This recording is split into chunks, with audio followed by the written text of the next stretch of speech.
Good afternoon, everyone, and happy Eid to all of you. Today we will be having third session of the series, and today we will be talking about rational antibiotic use. What are the stewardship principle for different care setting in OPD, IPD, and referral settings, and what is the role of each of us. I see mix of participants here in the room here. So, what is the role that each of us, as a doctor, nurse, pharmacist, as a CHO, contribute while promoting rational use of medicines in the health facilities? The second session, the part of the today's session is about generic versus branded medicines. What are the perceptions?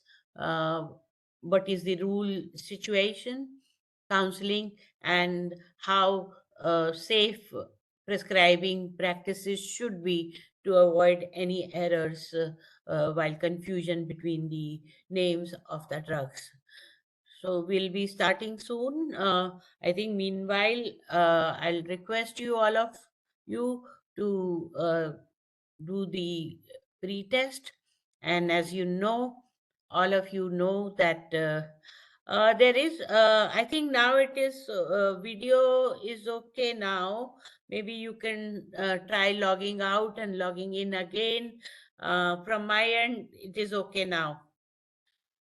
If you have any issues with the audio or video, maybe try check your device settings and try. If you cannot I think opening link should not be a problem. Others have been able to do it. Maybe I'll share once again.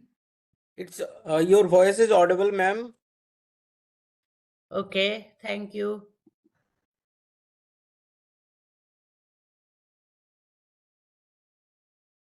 Please find the pre-test link here. See that if you can open this. Others have already also submitted, so there is no issue with the pre-test. Oh. Advisor sir also has joined. Okay. Good afternoon, Dr. Sangeeta. Good afternoon. How are you? All good. And I'm so excited about today's session. And I'm so excited to listen to what you're going to say because you are the expert in this field and a champion for rational antibiotic use. In fact, the society itself is called the Society for Promotion of Rational Use of Drugs. Let's Um, see. Now the expectation bar is very high. Let's see whether I can meet that bar or not.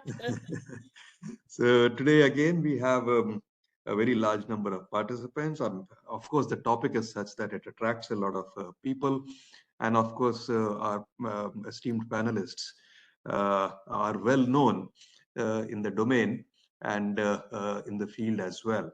So once again, on behalf of National Health Systems Resource Center and Delhi Society for Promotion of Rational Use of Drugs, I extend a very warm welcome to all the participants.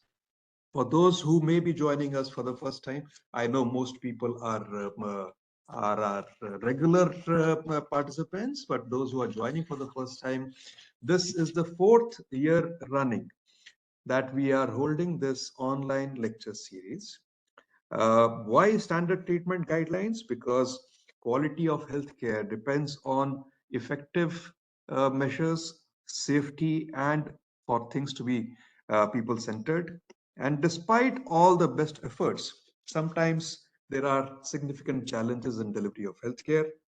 And one of the reasons for that is variability in treatments. And that's where standard treatment guidelines come in. These are based on best practices. These are evidence-based treatment guidelines. So many people have benefited from our previous sessions. More than 12,000 healthcare professionals, specialists, medical officers, CHOs, nurses, ANMs, mid-level healthcare providers have joined us. And I'm sure the hosts have already informed you that those who complete the pre-test and the post-test successfully get a digital certificate. In the past 4,000, roughly 4,600 certificates have already been given, and I'm very happy to share with you that we have been working on getting CME accreditation points for our online lecture series. Uh, we had a meeting with the Delhi Medical Council, and they have agreed that from the next session onwards, they will give us CME accreditation points.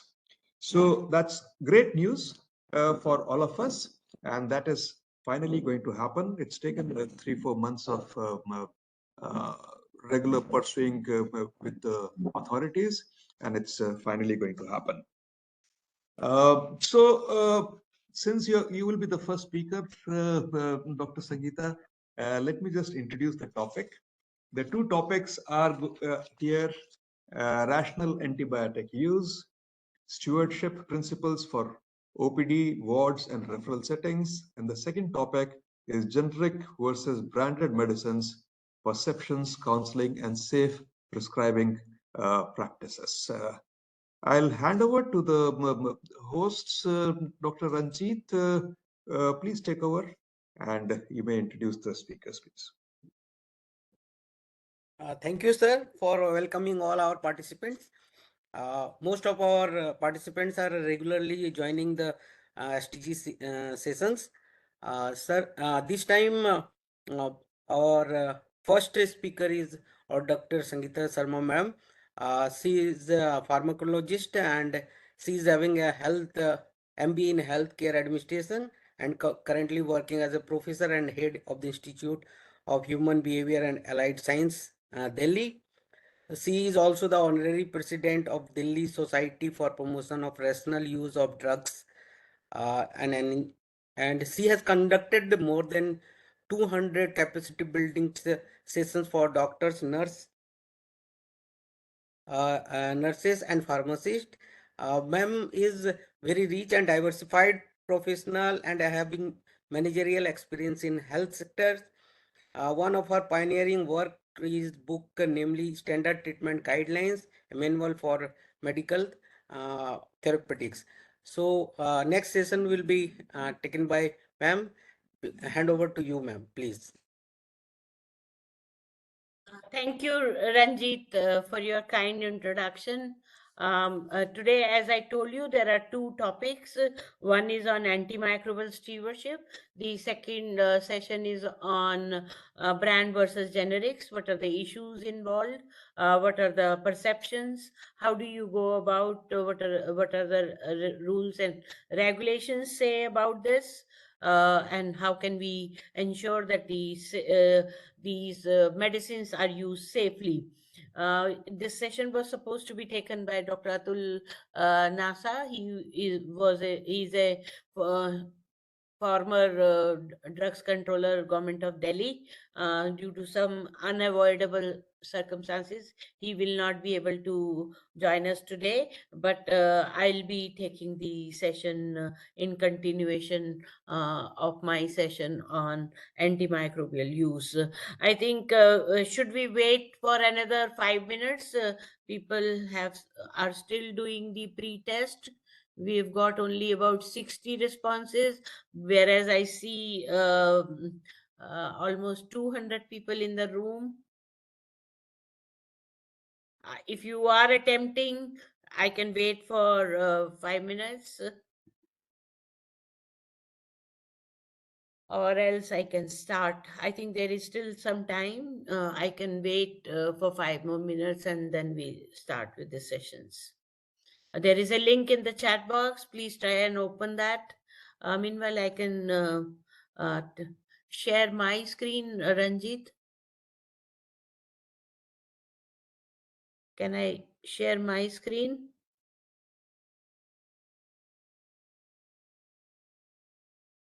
Yes, ma'am, you can share your screen.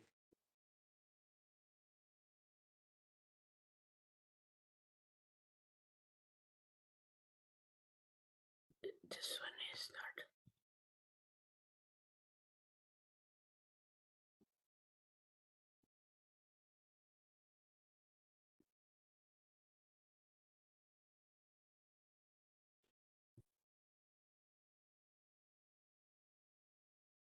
Can you see my?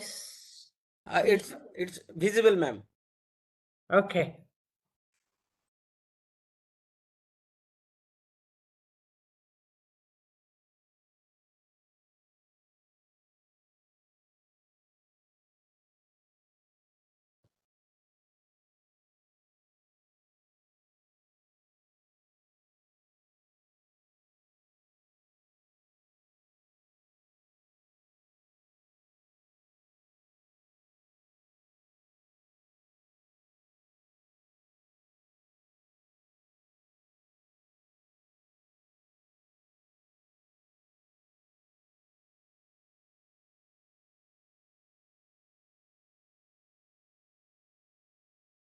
Uh, I someone is having problem with the opening of the Google form.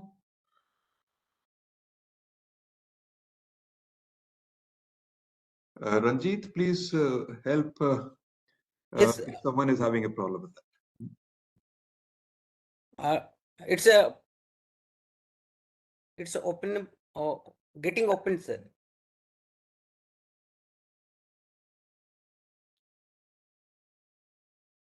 I think now I can then start.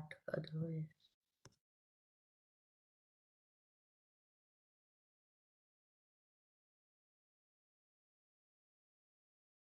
Okay, can I start? I think you can continue with your pre-test. As I said, antimicrobial use is a big issue. And today I'll be talking about antimicrobial stewardship, how in different care settings, the principles of antimicrobial stewardship can be applied. As we all know, foundation of the antibiotic era was laid by discovery of penicillin in 1928, and it was commercially available in 1948, and it is the most important discovery of this century. Antibiotics are the most useful life-saving weapons for the treatment of infectious diseases caused by bacteria, viruses, fungus, parasites. And in fact, most of our achievements today in modern medicine can be attributed to organ transplants, cancer treatment, be it major surgery. All of this is attributed to use of antibiotics.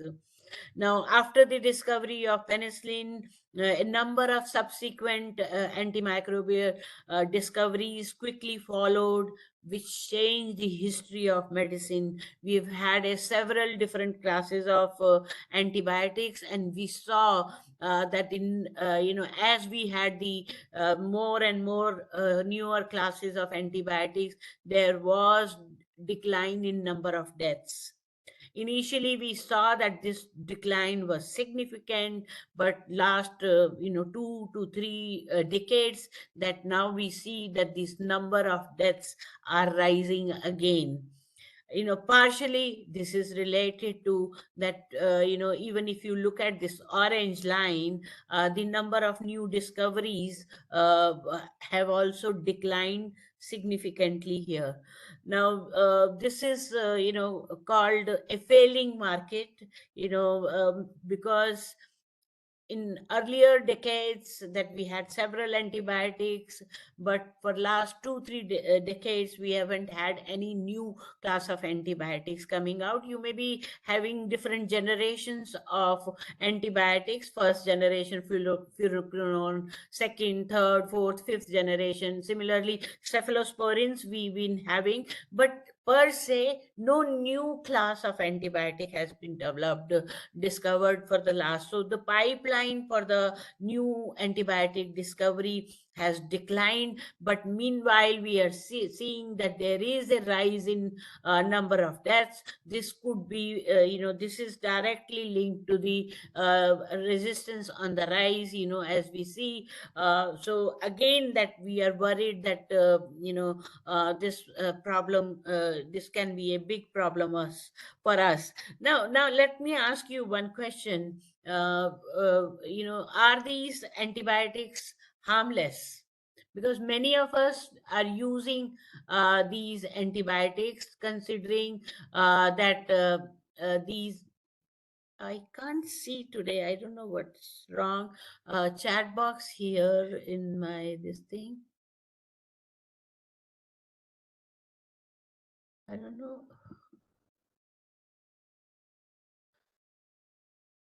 How can I see my chat box actually?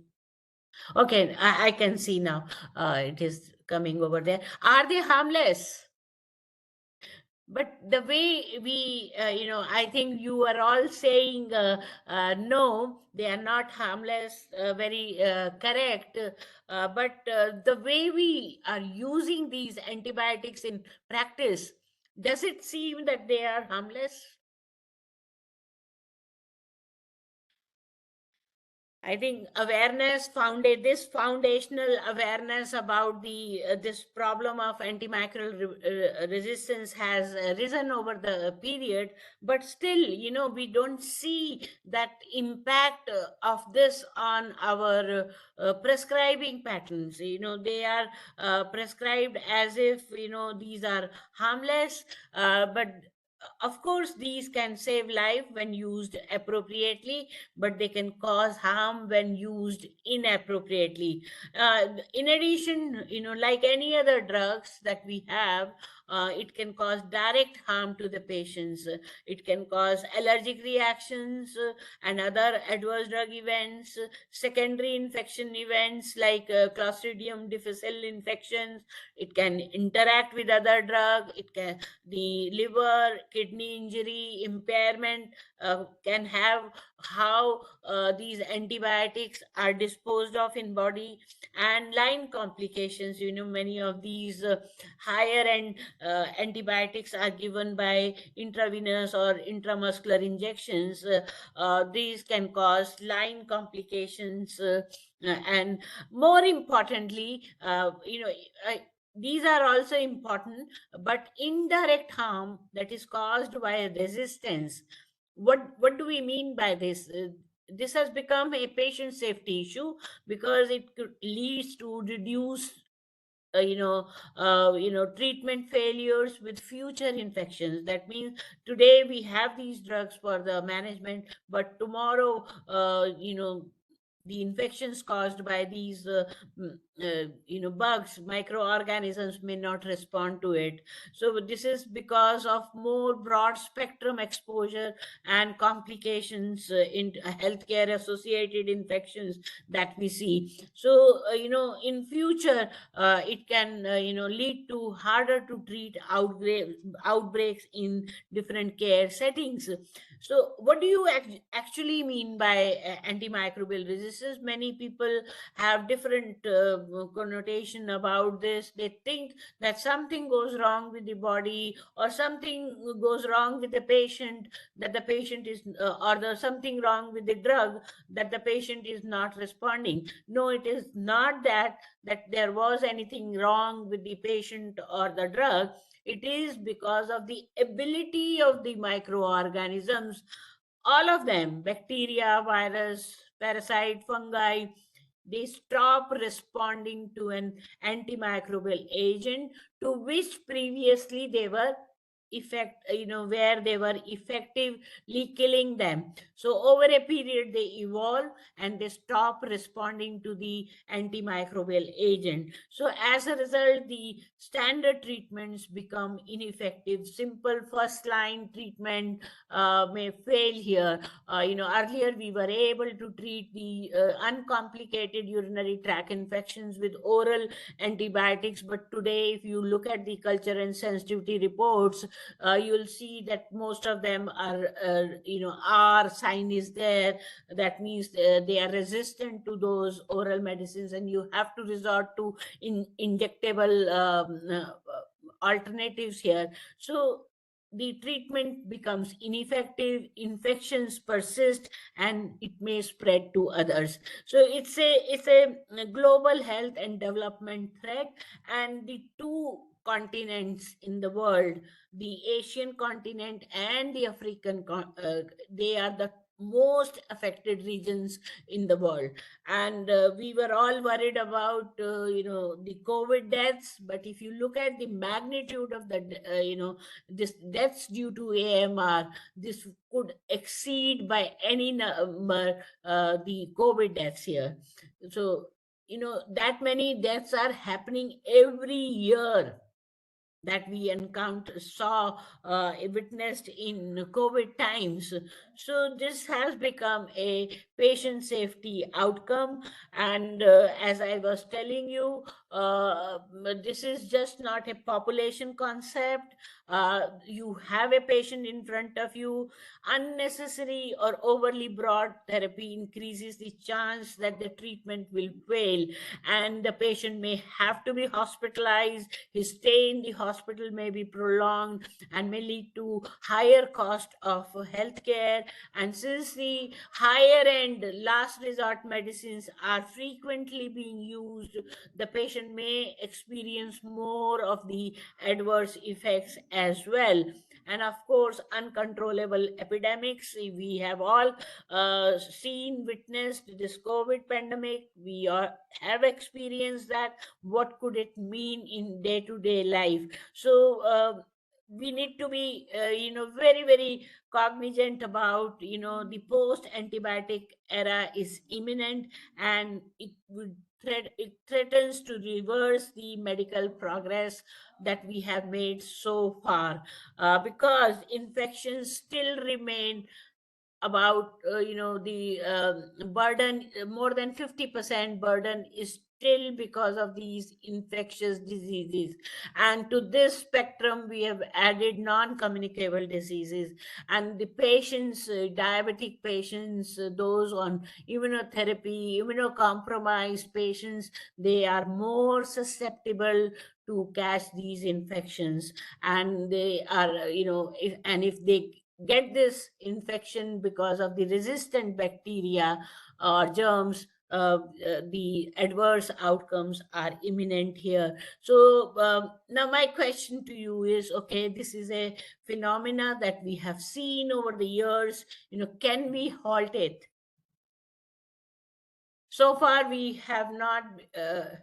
So far we have not been very responsive about this issue. Can we stop this phenomena? I think most of you okay said yes, but okay, some are saying no. uh, can you write, why do you say yes here?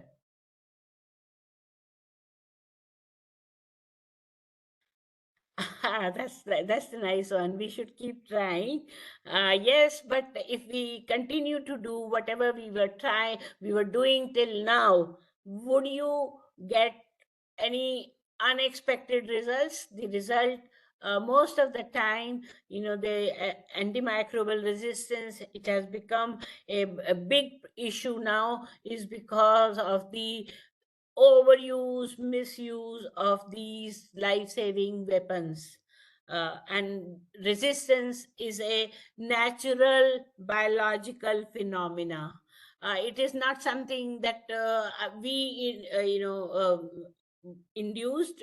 It is there. It is a natural biological phenomena. It is a defense mechanism adopted by the germs to fight against these. In fact, these this universe, the universe was inhabited by the germs even before we came in, and our body is full of these microflora is full of these germs. There are good bacteria, there are bad bacteria.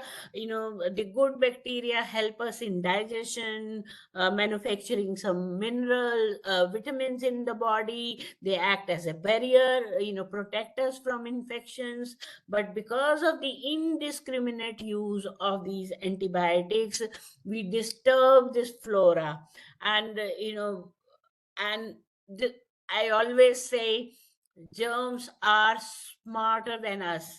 They are incredibly intelligent microorganisms. They quickly develop these defense mechanism. So this is a natural biological phenomena. So for us, the most important priority intervention is to prevent infections. During COVID times, I think, again I'm referring to COVID again and again, because during COVID time, prevention, we all because we didn't have any effective treatment initially in the first two waves of this COVID. So we resorted to prevention because that was the best approach. Now, once, even after preventive measures, if you still get infections, containment is the next best option. So don't think that the nature will take care of it. It is a natural biological phenomena. It was observed right then when it was first discovered by Alexander Fleming. He saw this phenomena and he mentioned it is this in his Nobel laureate prize speech, that a day will come when we will be using these antibiotics for everything from small cuts to severe infections, from mopping the floor to the management of the patients. So this is something which fuels use of this antibiotic, accelerates the process of development of resistance. Now this is, as I said, it is because we've been using these medicines left, right, for trivial non-bacterial sorry non viral illnesses, where antibiotics were used are being used for viral illness. And when we could work with a narrow spectrum antibiotic, we are using overly broad spectrum antibiotics. And when actually needed, many a times the duration, the prescription, either the dose or the duration of the treatment with antibiotic is not appropriate. And of course, self medication by the patient is a big concern here in our country.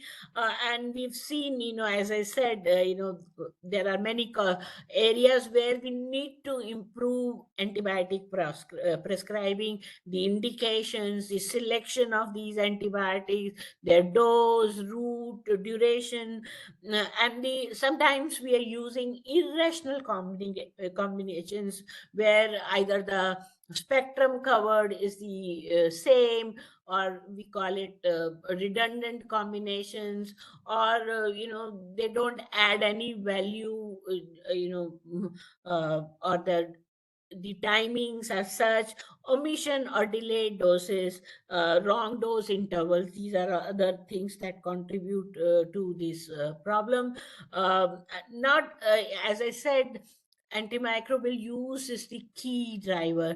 Now, it is not that we only use in human sector. These antibiotics are also used in non-human sector, animal sector, aquaculture, agriculture. So these are used everywhere. Like us, animals also fall sick. So therapeutic use is very much justified in animals as well.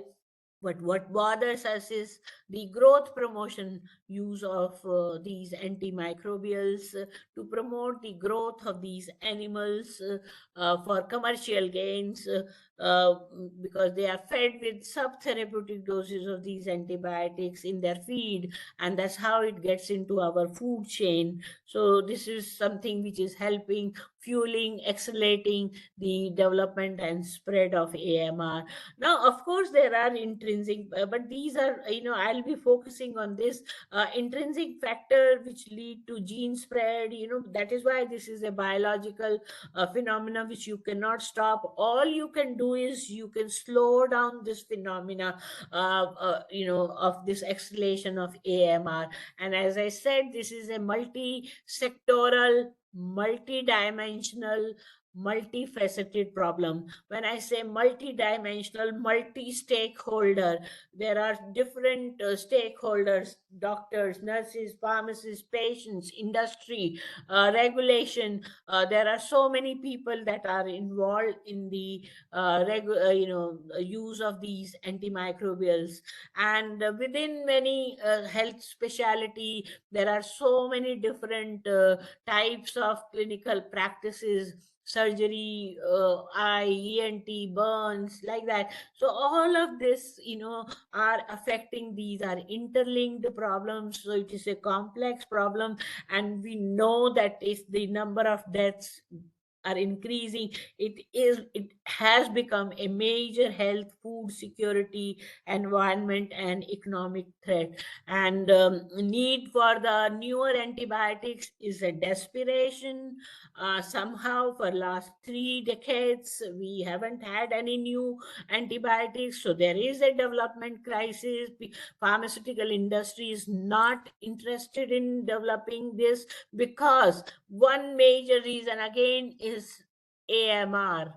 Because you all know, any new drug which is brought to market involves years of research, time, and money. Millions of dollars, hundreds of millions of dollars are involved. Takes 10 to 15 years to bring one molecule to market stage. And it has been seen that AMR develops very quickly, within 6 months to 1 year of introduction into the market. So and then the drug is abandoned. People stop responding, so they are not interested. They are now more interested in developing drugs for the chronic diseases, where the patient, they can get recovery of their investment, returns on their investment. So but as we know, 50% illnesses are still due to infectious causes. So can we afford to lose these antibiotics? This will be disastrous for humanity, as many lives have been saved. Even it is not only that we don't overuse or misuse. Even careful use would also lead to emergence of AMR. Please remember this: careful use also leads, because it is a natural biological phenomena. So you can imagine, if the careful use is leading, so how accelerated would it be if it is overused? So this will eventually lead to diminishing of effectiveness of these antibiotics. So key drivers, as I said, one is that on use part, and second is on the infection prevention control part, that we have been irresponsible.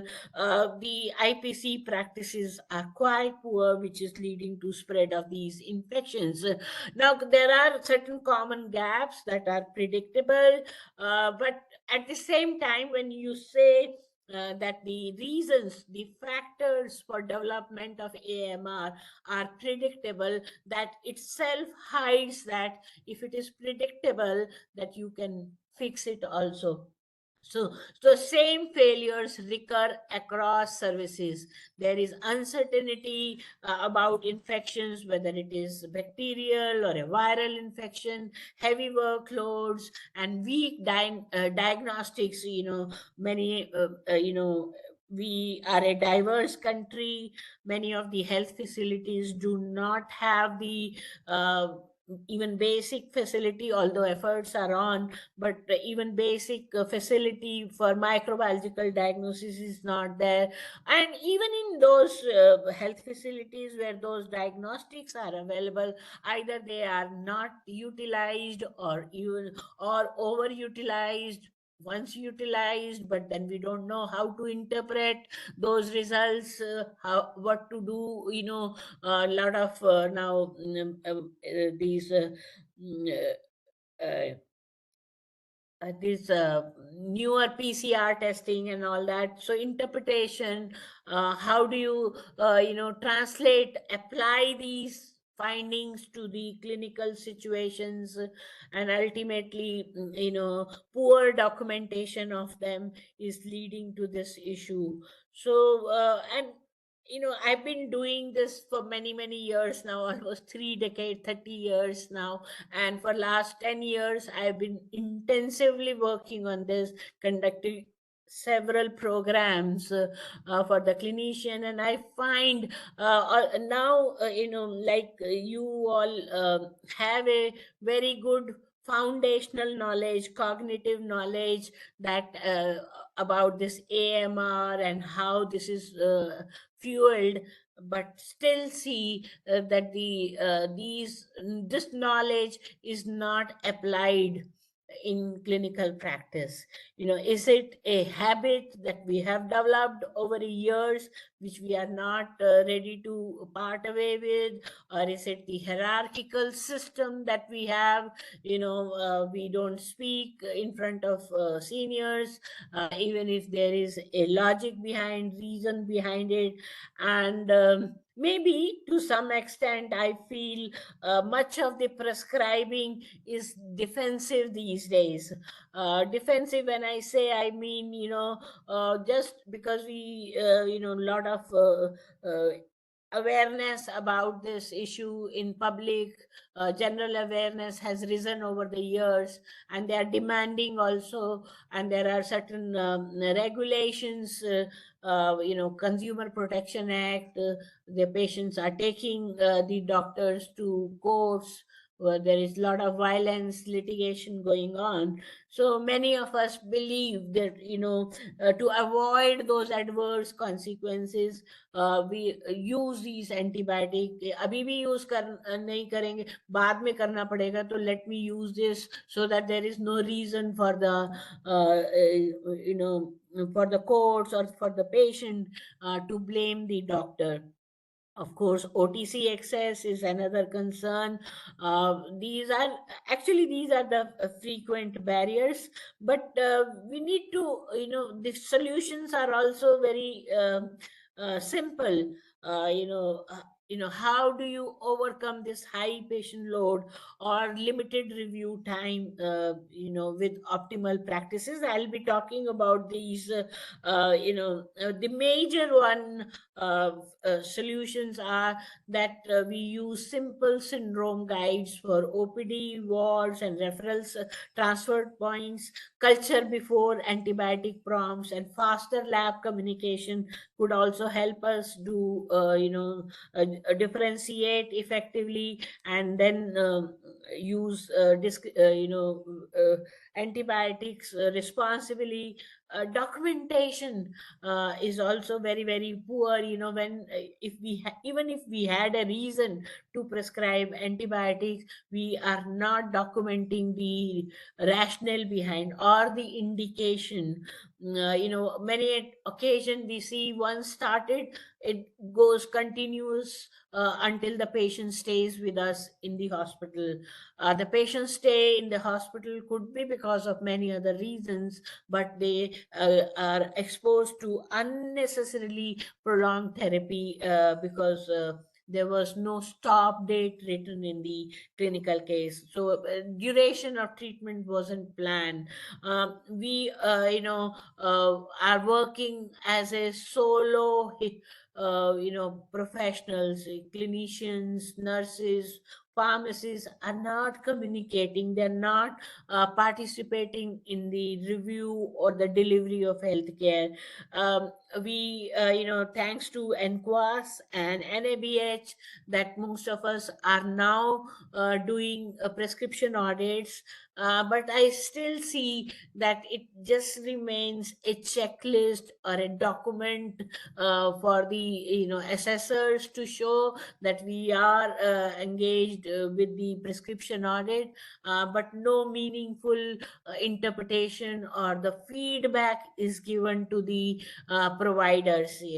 Unless we give feedback to the prescribers or the users, we will not be able to improve our situations. So these are very important situations. So of course patient and market pressures are there, but certainly these can be taken care of with this. So staffing problems are there, lack of protected time for stewardship, missing documentation fields on our printed stationery used for inpatient or in the discharge slip or in the OPD slip. Then also, of course, there are certain issues. Those are policy and supply related barriers. On many occasions, I have seen, because a narrow spectrum first line agent was not available, like amoxicillin is not available, but we have Cefixim in our store. So we dispense Cefixim. We don't have a simple amoxicillin, but we dispense azithromycin. Doxycycline is not there. So simple, drugs which are preferred first line drugs, which have low potential for development of resistance. Instead of them, we are giving high end. Similarly, for perisurgical prophylaxis, we say single dose antibiotics with second generation cephalosporins, but those are not available. But then we resort to using third generation cephalosporins like ceftriaxone. So these are causing irrational substitutions in our system, and of course irrational fixed dose combinations, and weak enforcement of prescribing policies is one reason. So there are, for each of these barriers, I have solutions here, that if we integrate stewardship into routine rounds and review, use simple paper or prompts, focus on high impact indicators first, and if we define clear roles for other healthcare workers, and align our procurement with stewardship goals, ensure that these essential first line antibiotics are made available, many of these issues can be tackled. Now okay, let's come to, what do you actually, what are the goals and principles of antimicrobial stewardship? And this is nothing but a coordinated set of interventions here. There are two important coordination that is needed, or which is combined or integrated, is prevention of spread of infections and reduction of antibiotic use. That we try, all of us have antibiotic policy in our hospitals, but none of it is working. So then unless we because both of us, the in IPC and the antibiotic policy, the major goal is to reduce drug resistance. So unless these are coordinated, we will not be able to do it. So, and how do we do it? We ensure that these are used optimally by all providers, and particularly optimize patient safety by having 4Ds here: right drug, dose, duration, de-escalation at the right time. De-escalation here, I mean that many a times we start with multiple antimicrobials particularly in a life-threatening infectious condition like sepsis, when the patient arrives in shock, in emergency. So we may be justified because using these two or three multiple empirical antibiotics, but because we don't know the source of infection at that time. So first goal was to save the patient. But once these patient stabilizes, you identify the source of infection, you have the reports, you have identified the microorganisms, you know the susceptibility pattern, we should be able to de-escalate. De-escalation means from polymicrobial therapy you come down to monomicrobial therapy, or from a broader spectrum antibiotic to a narrower spectrum antibiotic, or in emergency situation we start with IV antibiotics because the patient was not able to take orally. But then once the patient is stabilized, we should be able to switch to oral route, because oral routes are always safer than the IV line. And each of us, there has to be a multidisciplinary stewardship team here. And of course the key support comes from the clinical departments as prescribers, from nurses, from a clinical microbiologist, clinical pharmacists, IPC nurses, and epidemiologist, quality improvement staff, and IT staff if you have management information systems or EHR. So this team, this is a this work is not assigned to one particular profession. All of us have to act together because we are all connected. Then we each of us have role here, because each cadre notices a different risk and can prevent a different prescribing error. So shared aim of all of us is to treat true infection well. If it is a bacterial infection, we want to treat it well, avoid unnecessary exposure, and review every antibiotic plan. Many of us, many people tell me that most of the time I prescribe rationally, but here it is not most of the time. For every single patient, the decision to start antibiotics should be based on a rational. So and then prescribing is just one part of it.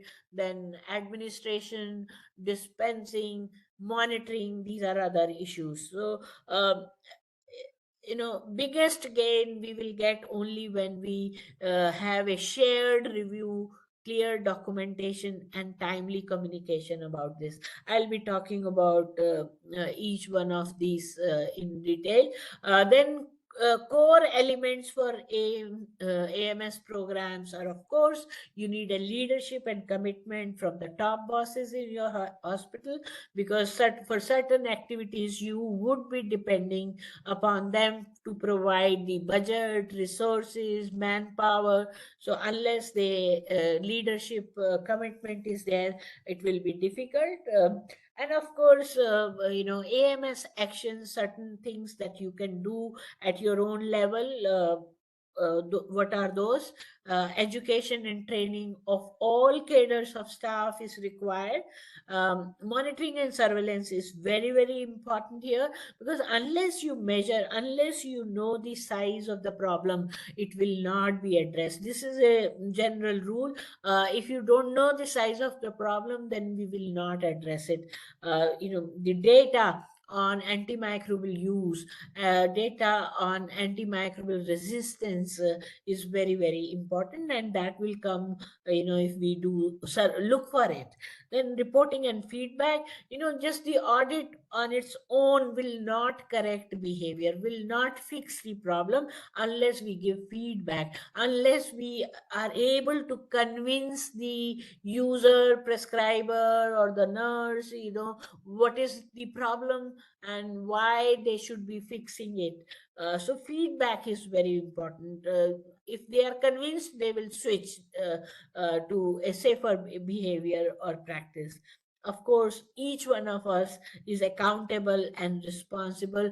We have to own that responsibility for our patients. Now, let's come to see, what are the core strategies that, help in implementation of antimicrobial stewardship at the ground level. As I said, first is that you should have multidisciplinary AMS team. Second is the guidelines. Either you develop or you adopt the existing one, and you need to have an antibiotic policy. This sets the rule. Guidelines tell you the treatment of a particular disease or an infection.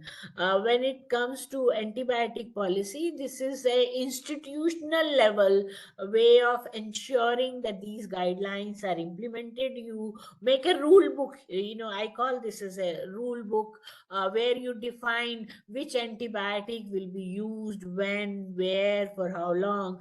So antibiotic policy decides that.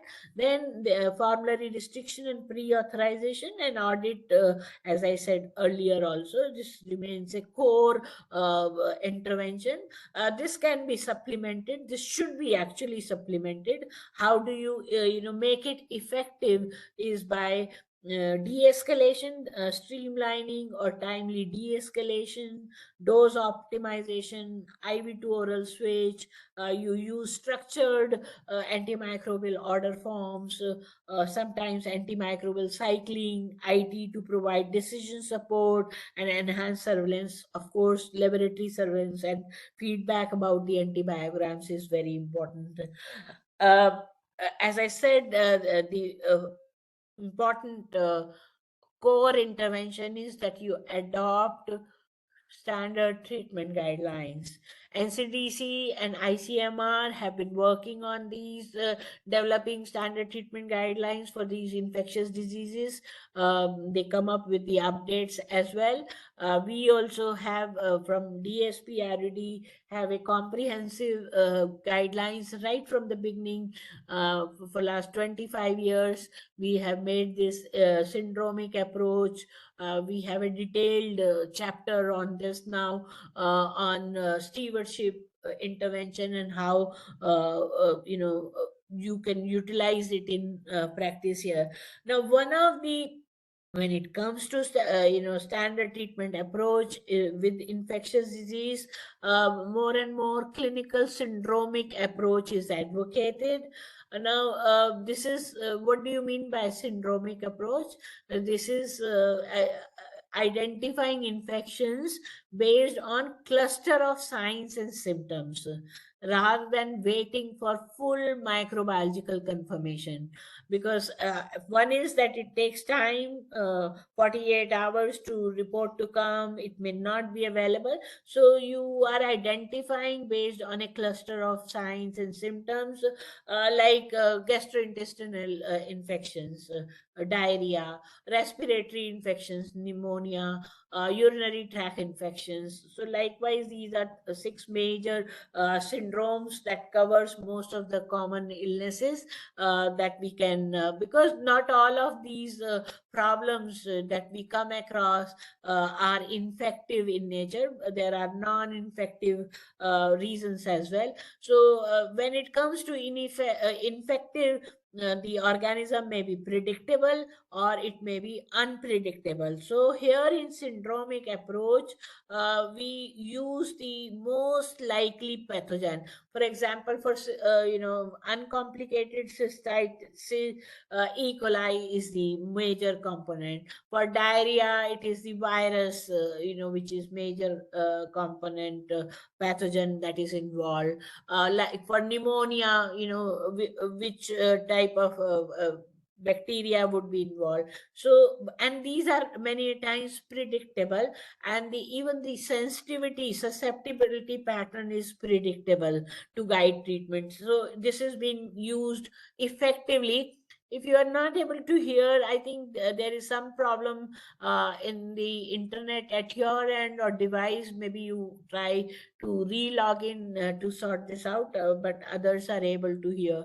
Okay, then this syndromic approach helps us in taking timely clinical decisions, especially which and I said AMS action antibiotic policy. This is a rule book. Again, it should be evidence based, drafted by a committee. Now, many a times now we have this available. You don't need to reinvent, but when you copy and apply it in your setting, please to see to it that it is well adapted for your situation. So then another very common intervention is use of this aware categorization given by WHO. Aware, A stands for excess, WA stands for watch, RE stands for reserve drug. So they have identified, categorize all antibiotics into these three categories. And then, as the name is saying, for antimicrobial stewardship, excess are the first line antibiotics described in the standard treatments. They have low resistant potential, like amoxicillin, nitrofurantoin. So, when needed, we should go for first line antibiotics like that, doxycycline uh, for respiratory tract infections or upper respiratory tract infection. Watch drugs are critically important antibiotics which have high resistance potential but still are used as a major treatment for life threatening infections. This includes quinolones, macrolides, uh, which are used, cephalo third generation and more generation cephalosporins. So they are life saving. Particularly, let's see the example of enteric fever, typhoid, where you need this. We cannot afford to lose the effectiveness of these medicines because then it will become life threatening. And then reserve, as the name suggests, it is a last resort antibiotic. These are reserved for multi drug resistant organisms like polymyxin, tigecycline. So this is, we can help support the stewardship program by improving availability and access to antimicrobials by this. So we can, since access, we can protect and promote these drugs. Watch is for restricted use, and you need to do active monitoring. And please see azithromycin, cefixime, these third generation cephalosporin, fluoroquinolones come under watch category. Meropenem, imipenem, piperacillin, vancomycin, tico, all of these are classified as high priority watch. For us, actually, these are the reserve drugs that we have today. The reserve, actual reserve, last resort, these antibiotics need strict stewardship. We need to be really very monitoring the use of these, because if this meropenem is not going to work, then we don't have anything else for these patients. So in our practice, when we implement these programs, we need to see that most prescribing should be from excess group. The target is 70% by 2030. Initially, it was 60%. Now, WHO has raised it to 70%. Now, one example, many a times we are not sure about, let's take the example of COVID. When first wave came, we didn't know, so antibiotics were used. But by the time second wave came, we had this rapid test available.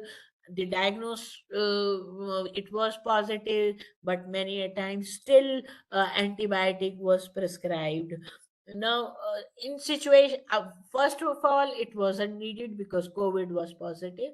But just to be on safer side, many people use these antibiotic. If at all you are in such a dilemma, which whether it should be used or not, it is better to use a antibiotic from excess group rather than from watch group. Many patients received azithromycin at that time. If at all such a situation arise, you can use doxycycline, which is from excess group. So please, this can be easily implemented in the study. Then this excess, the aware categorization could also be linked with the formulary restriction. Here you restrict the antibiotics on a hospital formulary according to indication, prescriber, or a setting.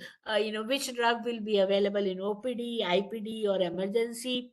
Like, there is no point making cefixime available in the outdoor department or other oral alternatives to these higher end antibiotics. So these should not be made available in the outdoor department. So see to it, you can make a formulary based on this excess category for OPD. Then third generation cephalosporins, fluoroquinolones, like these drugs can be made available in IPD. High priority watch drugs can be routinely used in ICU, and last resort drugs to be used at a tertiary care super specialty level.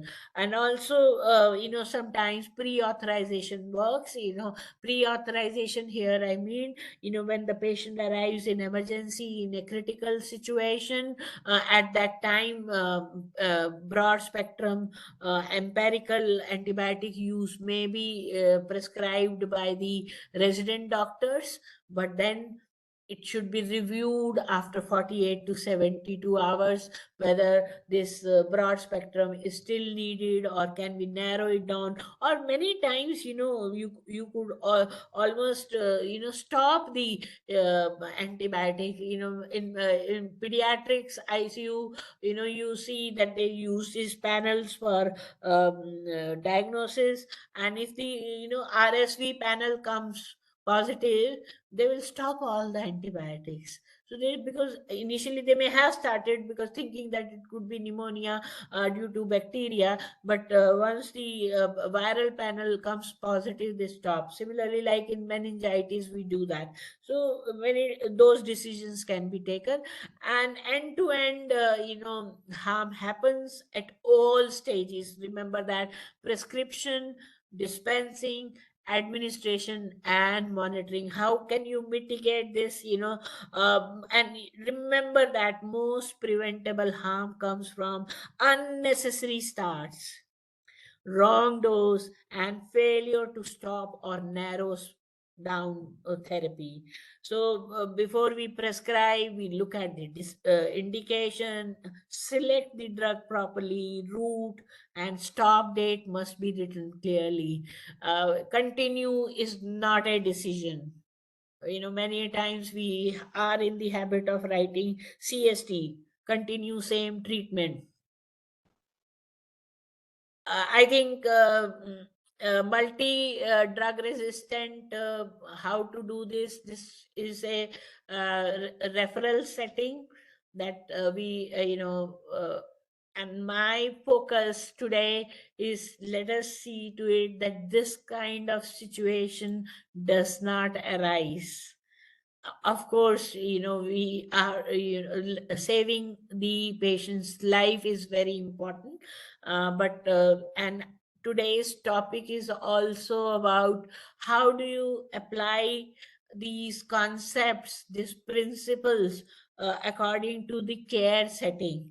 So, since the large participants are from the periphery district level hospitals, so I'm focusing more on that right now.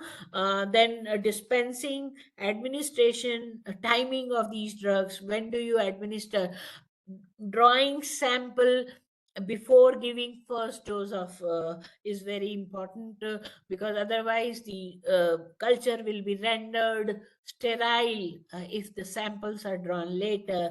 Infusion rates of these, especially these are important for a referral setting, when we are using meropenem and these things. So how these are reconstituted, what is the infusion rate, whether we need to give extended infusions or ebolas, or you have to reduce, all these things are important. And monitoring, of course, most of the time we are we start these antibiotics, administer it also properly, but we don't monitor whether it can be we need to reassess this. uh, where high risk situations, where extra safety checks will pay off, include sepsis, meningitis, severe pneumonia. These are time critical therapy, and most of these guidelines says outcomes are better if you start antibiotic therapy within 1 hour of presentation. So but then taking sample, drawing samples is equally important, that we uh, take these samples before. And of course, these patients with renal, kidney, and impairment, immunocompromised, patients with severe allergy, multiple drug labels, we need to be very careful. And especially we need to be very, very careful when the patient is transitioning from emergency to ward and he's being discharged, because many times at the time of discharge also, if we don't give any specific instructions, the patient may still be on antibiotic, and in the absence of specific instruction, these patients either discontinue antibiotics which are still needed, or they may take prolonged courses because there was no specific uh, and of course, we need to focus on high volume outpatient prescribing, surgical prophylaxis. The duration, for how long do you give, is very, very important. Red flags are, when you should stop, when you are, implementing this, when antibiotics are started with no documented indication, when two agents covering the same organism group are given together, like piperacillin, tazobactam, ceftriaxone, and then metronidazole is also there. Azithromycin, doxycycline given together. There is no stop review date. IV continued despite patients are clinically stable and oral options are available. So, as I said, review after 48 to 72 hours is the simple strategy, easily doable. You don't need any infrastructure. Just reassess these patients. Is there a confirmed or a likelihood of bacterial infection? If it is not confirmed, viral origin, stop. Is the patient clinically improving, and can you narrow it down to oral or a lesser number of stop decisions are equally important. Many times we get contaminants in cultures, or there is a non-infectious diagnosis. Many of us believe that all fevers are due to infections and all infections need antibiotic. This is wrong perception that we have. There are many non-infectious reasons for fever. There are many other options available besides antibiotic. For example, if there is a abscess there, in incision and drainage, is very important. Cellulitis, debridement is very, very important, because if you don't do drain or debride, even if you give these antibiotics, the antibiotic is not going to penetrate inside and will not be helpful. So be mindful of this. Continue only with reason. When you don't have any alternative severe infections, many a times this patients in ICU, we are just stuck. Patient is sick, we have tried all last resort, and still no improvement is seen. As I said, perisurgical prophylaxis is another low hanging area where we can easily demonstrate or reduce the use of antimicrobials, because very often it is seen after clean elected surgery, these antibiotics are continued in the post operative period. Actually, the recommendation is very clear about this, that you need only a single dose, 60 to 120 minutes before incision. Please mind, this is before incision. Many a times I have seen people giving this dose, at the time when the patient is transferred from IPD to OT, or when the OT starts right in the morning. The patient's number may come at in the afternoon. So please see to it, this is 60 to 120 minutes before incision. And mind you, the surgical site infections that we are all the time worried about, there are other reasons for that, and we need to control that. Skin preparation is very important. Still, I see many patients, in settings where shaving is done. This causes abrasions, and this is what introduces infection. Glycemic control in diabetic patient, we don't pay attention to this. This is what gives, make them more susceptible. Normothermia, we need to maintain that. And wound handling, very often surgeons are very particular during the surgery. They do a very good surgery, follow aseptic procedures, everything is done properly. But when it comes to wound handling, we are not careful about this. So we leave it to a dresser who may not be aware of these. So drug allergies, interaction safety checks should be done. Check, confirm allergy history, because most of this kind of harm is predictable. So then avoid, review cultures and images properly.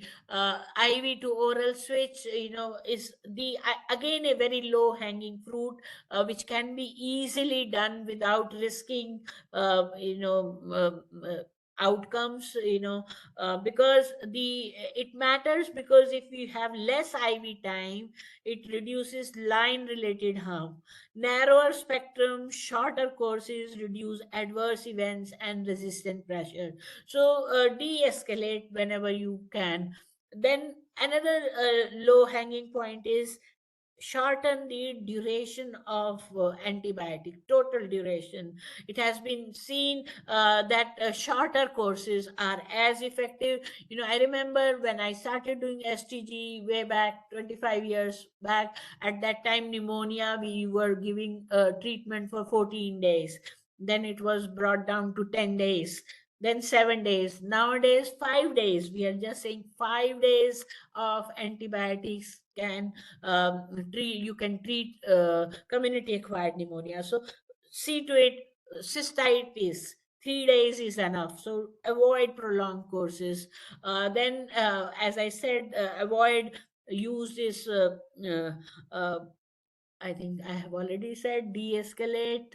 Referral, stewardship, what stewardship become, in outpatient, avoid unnecessary initiations.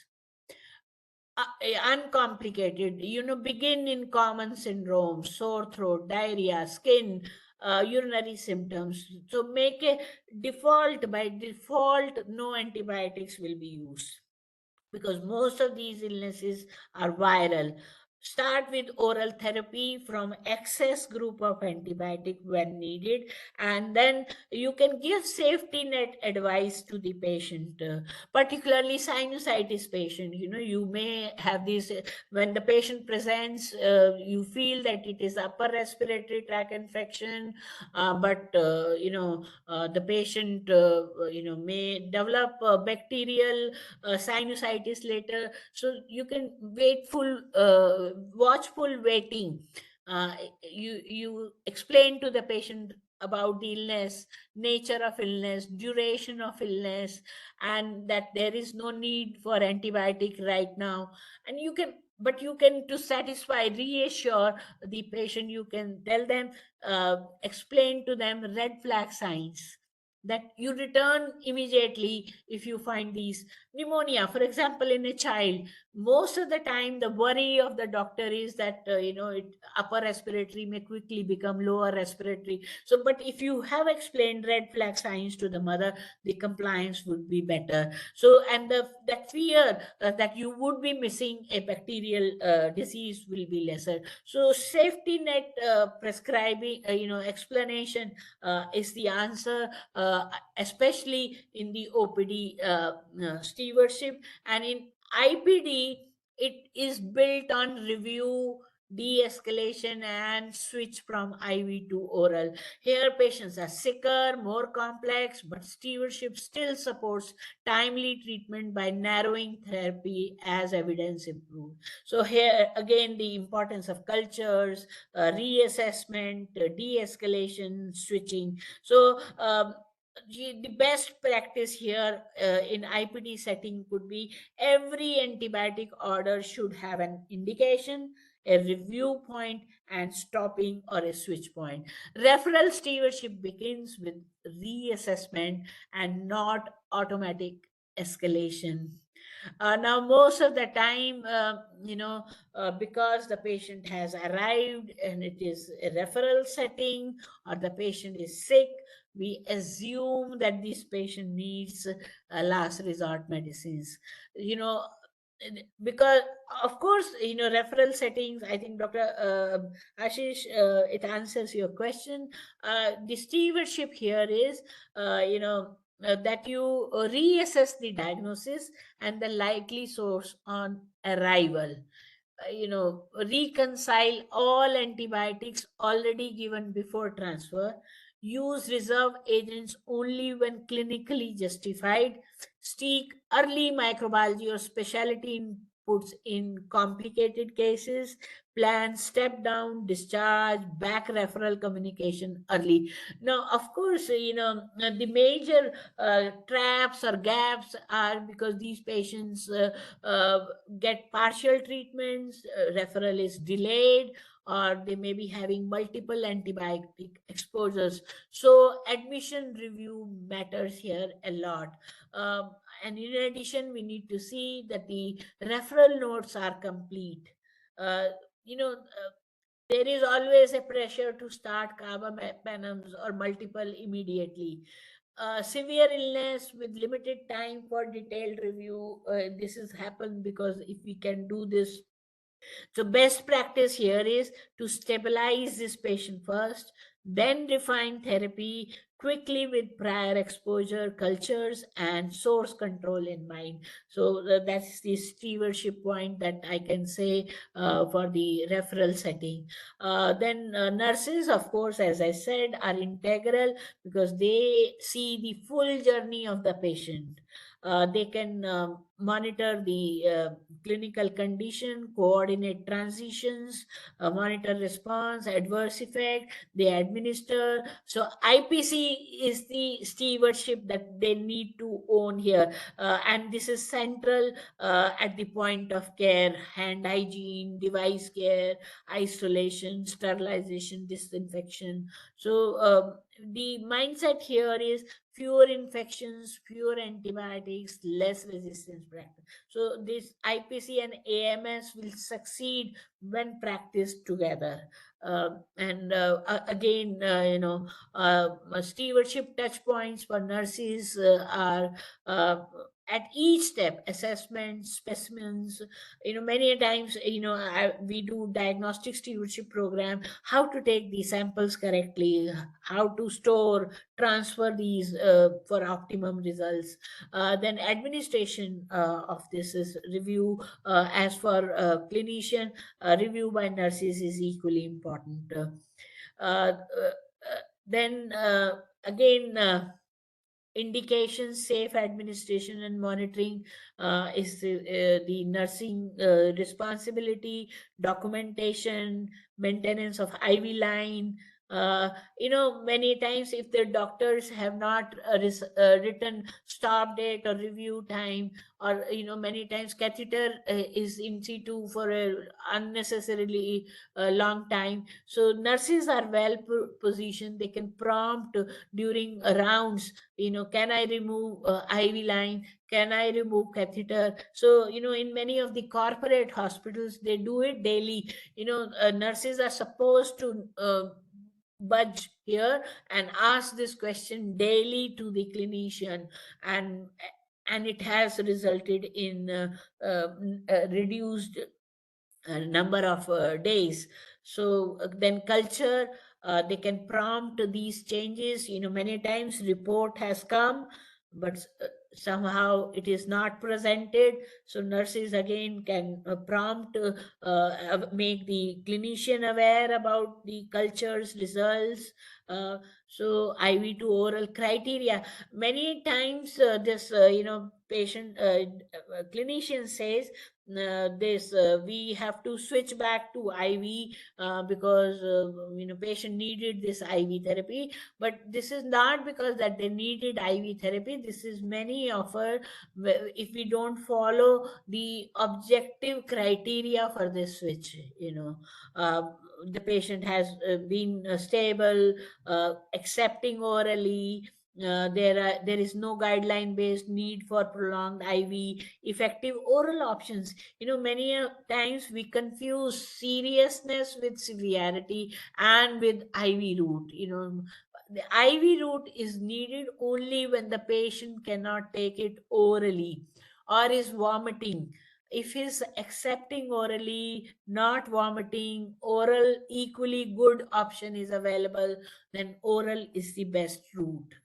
Then ensuring injection safety. I think today is not much time about multi-dose vials. Never leave these vials with the needle in place, or store like these. These are the sources. When the IV lines are touching the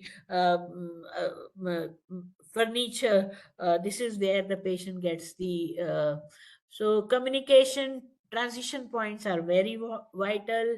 Handover discharge checklist should be used, where all these details are mentioned. Prepare the patient at the time of discharge or at first dose. What is it? How long it is needed? Can they, what are the red flags? When to follow up? And I think most important point, we all have, the that's how our teaching had been. We teach you to prescribe, but I think when it comes to antimicrobial stewardship, we must know when antibiotics are not needed. We have to hold back, have to have some restraint here. So good explanation, this is something that can pay you. This is outsized safety payoff if we do this. Reassure patients. Many of us mix that patients come and demand, but please look at it, is this the real demand or our perception? What patient want is that you heard them, they want a reassurance and a good communication, and this will help you in building the trust over time. So pharmacists again have a role. Particularly they can be a co-lead. High impact intervention where you can utilize pharmacists is these audits and feedback, formulary restrictions, pre-authorization, then dose optimization. They can do this. Switches can, de-escalation prompts can also come from the pharmacist. Corporate sector, they use it effectively because they have, systems where they will stop the broad empirical therapy after 48 hours unless the consultant reviews and prescribes that they will not continue. So that's they make them review and decide better. Then formulary management, all those procurement related problems, these can be guided, seen to it by the uh, pharmacist. Again, patient education, this is a multiplier effect that we can achieve. Track and reporting is another area where pharmacists can help, doing DDD, DOT, quality indicators, process, all these, and stewardship beyond inpatient care. In outpatient, again, they can help identify indication, counsel, screen for these things. And long-term care also. Waste disposal is another area that I wanted to cover today, is because these are, disposed of like any other drug. Many people have a practice of throwing it in the um, wash basin, or toilet seat, or plants at home. We need to educate the patients about this, that you need to be very careful about disposal of these. So anyway, I think, uh, to summarize, we need to measure, is surveillance is very important. We need to measure use, we need to measure harm, we need to measure outcomes. So when avoid a single number target, pair aware with safety, clinical outcome. So use these parameters, these are well defined outcomes. If you do this, that will tell us how good are we doing in this. So I think the lens does change by setting, but the core rule stays the same. Treat true infections, document the plan, and review as new information comes in. So I think I have said this enough for OPD and IPD. For referral setting, reassessment of diagnosis and prior treatment on arrival is very, very important to improve the outcomes. Reconciliation at every step, IPD, even in referral setting, use reserve only when justified. Improve referral documentation, because ultimate aim is that patients should get the right medicines across care continuum. Emergency, we may make carefully document safe discharge planning and checklist. So this will help you to reduce the duration of antibiotic exposures. uh, Action plan like this, if you have stationery, even if you don't have stationery, I used it in my hospital because they were not writing these dates, so I made a stamp and I started using this. So good documentation helps you. And we all now know we have a national action plan. Now we have a 2.0. Strategic priorities remain the same. There are six, and fourth one is about optimizing the use of antibiotics, and where this stewardship has a major role in both human and non-human sectors.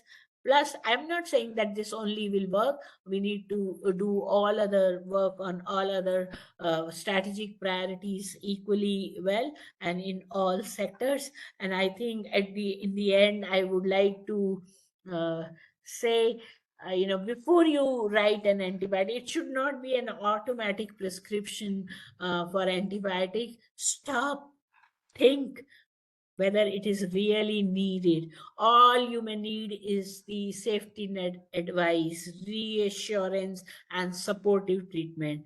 So, and get well soon without antibiotics, because if we protect patients today, these effective life-saving medicines will remain effective for tomorrow. We have had a golden era. This generation had a golden era of antibiotic, but what is it that we will be leaving for our future generation? Because then they will be left with no effective. So we need to, since no new antibiotics are coming in, we need to rescue, preserve the effectiveness of the existing one. And lastly, remember that these antibiotics are societal medicines. They are different from other medications. Here, individual use will impact the community. So be careful, mindful, and if we get an opportunity to reduce the antibiotic use, it will be good for the future generations. Thank you.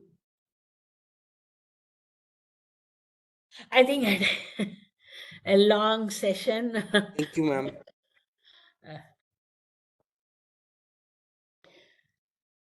Would you like to pause for 2-3 minutes before I start with the another very controversial, debatable issue? We can spend hours, but let's review brand versus generics from the lens of regulations, patient safety, and what can we do to maximize the benefits to the patients.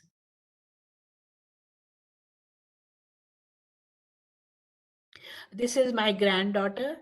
She also knows that antibiotics should not be used, misused. है ना? क्या बोलोगे आप यहाँ पर?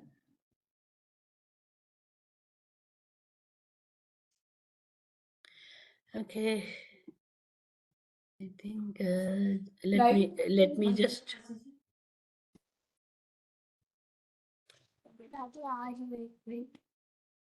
Okay.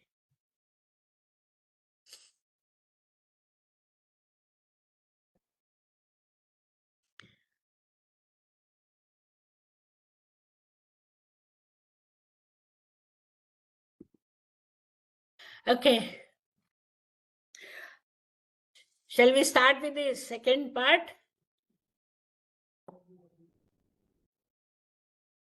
Okay, let's see, about this. What do we mean by, let's start with the definitions. What do these each term mean, and are they related? Brand names are original marketed reference products. Full original approval dossier is required. Full application is there. Reference point for later. Normally they are patented. Patent duration maybe 20 years, 10 years, depending on that. And then after the patent is over, generics of these branded medicines can be made, manufactured by others. Generic names are the same active ingredient. Please note that they are the same active ingredient. Strength, dosage form, route may be same, and they are expected to deliver the same clinical effect and have the safety profile when therapeutically equivalent.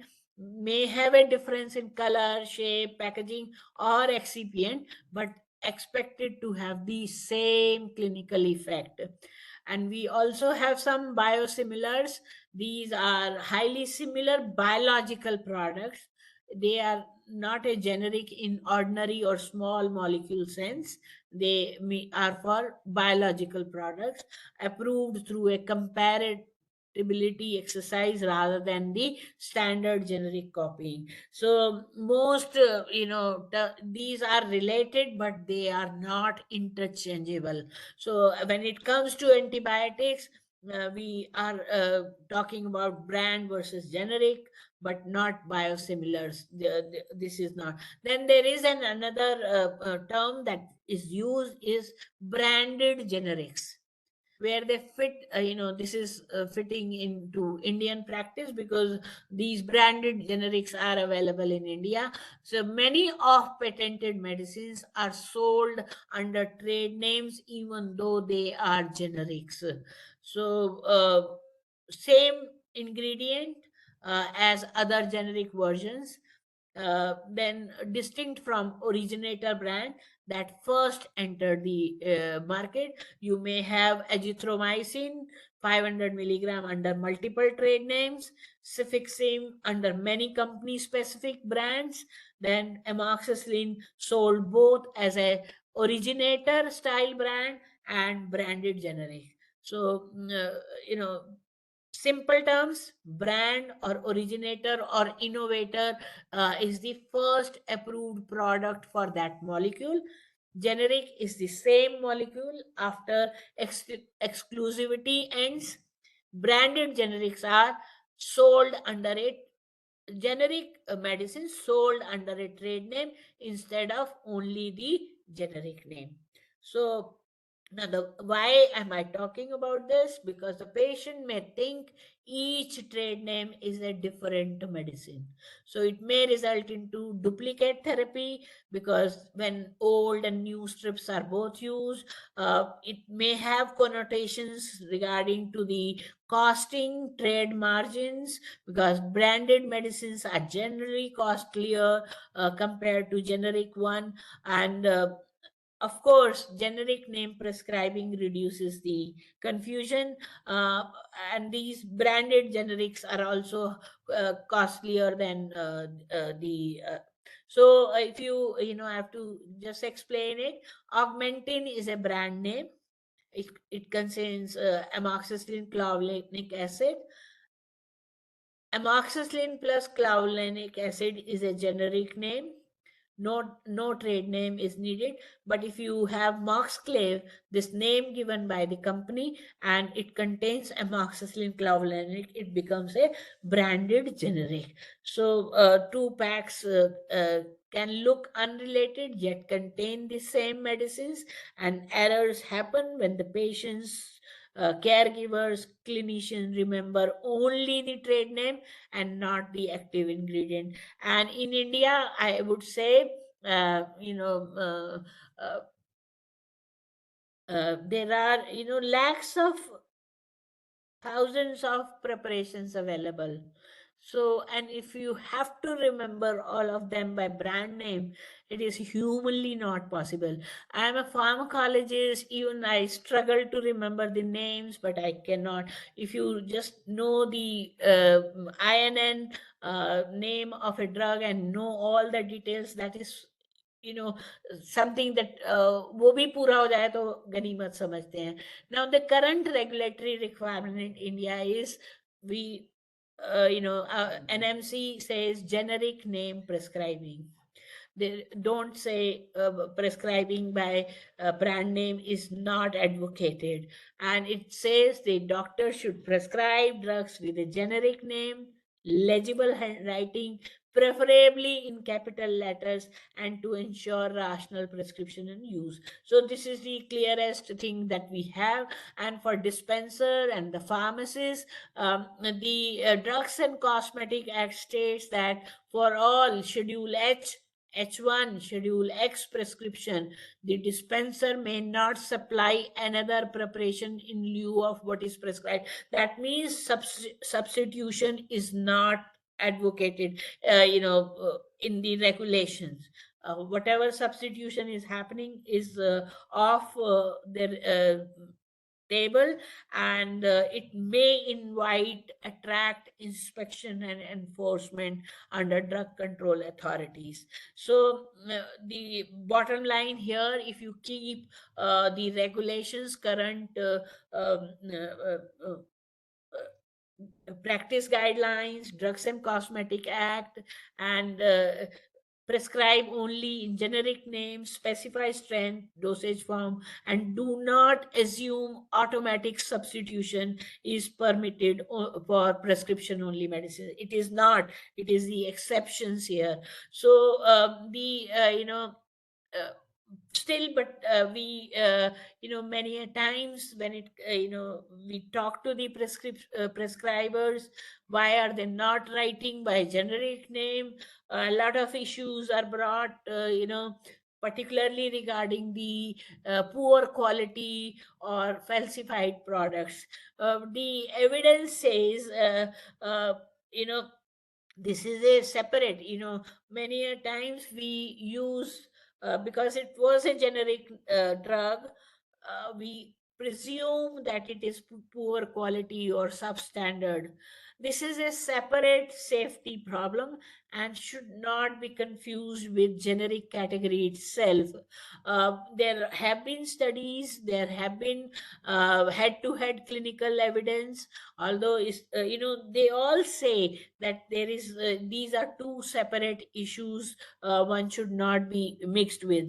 Um there is a limited evidence, no broad evidence that approved generics are clinically inferior when quality is assured. So, you know, i- generic may be poor quality, but that generic alone does not mean, when you assure quality, the studies have found that they are not clinically inferior.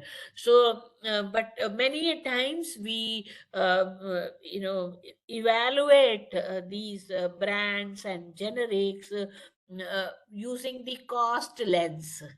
Lower cost does not mean lower efficacy. Now the difference in cost, because these generics are usually less costlier, this reflect development and market economics more than the lower therapeutic value. Now because the branded this thing products, they need original discovery and efficacy program, so there is a cost involved in that. Then they have a marketing plans for that, brand premiums, because of the marketing advocacy that they do. So the brands are costlier because of these issues, not that there was a difference between this. Now as the generics are allowed, multiple manufacturers enter once exclusivity expires, patent expires, multiple manufacturers are there. They compete amongst themselves to bring the prices down. So the prices are lower because of the development and market economics rather than the therapeutic values. So the message here is, if this is an issue, because the brand or the generic, the cost of treatment is very important, particularly for long term illnesses, like hypertension, diabetes, epilepsy, where the patient will remain on these drugs for a longer time. So cost will become an issue. For short term acute episode use, we may not we may disregard cost, but for chronic illnesses, it will become an issue. So ask about this issue early. If you don't ask about this issue, if they are not able to adhere to it, they may skip doses, they may delay refills, or stop treatment quietly when they cannot afford the brand. So use this affordability as an adherence intervention, not just a pharmacy issue, because many patients do resort to incomplete treatments, because just simply because they cannot afford the cost here. So the evidence, as regards the poor quality medicines, the quality failures happen, but they are not proof that approved generics as a class are inferior. I have seen even brands failing on the yardstick. when raids are done or FDA inspections are done, they they may have a substandard product coming from a brand also. But only difference is, the media picks up the generic ones and overhypes this, or the multinational companies, they take care of the media in time. uh, so just don't automatically presume that the generics as a class are inferior. So both can fail quality test or be falsified. In fact, I am more worried about brands being falsified. Generic में तो cost already ही बहुत लो है. What is it the this unscrupulous person going to gain? It is from the crocin is priced higher, much higher than paracetamol. So it is more attractive to falsify crocin rather than paracetamol. So when these generics which meet regulatory standards, they should be expected to perform like a reference product. So focus concern should be on manufacturer's quality, storage, procurement channel, and regulatory actions. So the one of the ways to mitigate this is buy from regulated sources. वो यहाँ पर हमारे दिल्ली में एक market है known for this. Lot of sub standard falsified products are available. Don't buy it without a bill, batch name, batch details. Be alert to unusual lack of effect, instability, or repeated batch complaints. Report these failures, adverse events to authorities. Document manufacturer batch when serious therapeutic failure is suspected. Now, I'll share one incident with you which happened in my hospital. Many a times when we get this quality testing done, we are not able to interpret those test reports properly. Now, the manufacturing standard in India is Indian Pharmacopoeia standards, and it says the whatever is the strength, plus minus 10% is allowed. Plus minus 10% means for 100 milligram tablet, 90 milligram to 110 is acceptable as per regulator. Now, of course, it should not go on the lesser side or higher side. It should be near or exactly 100.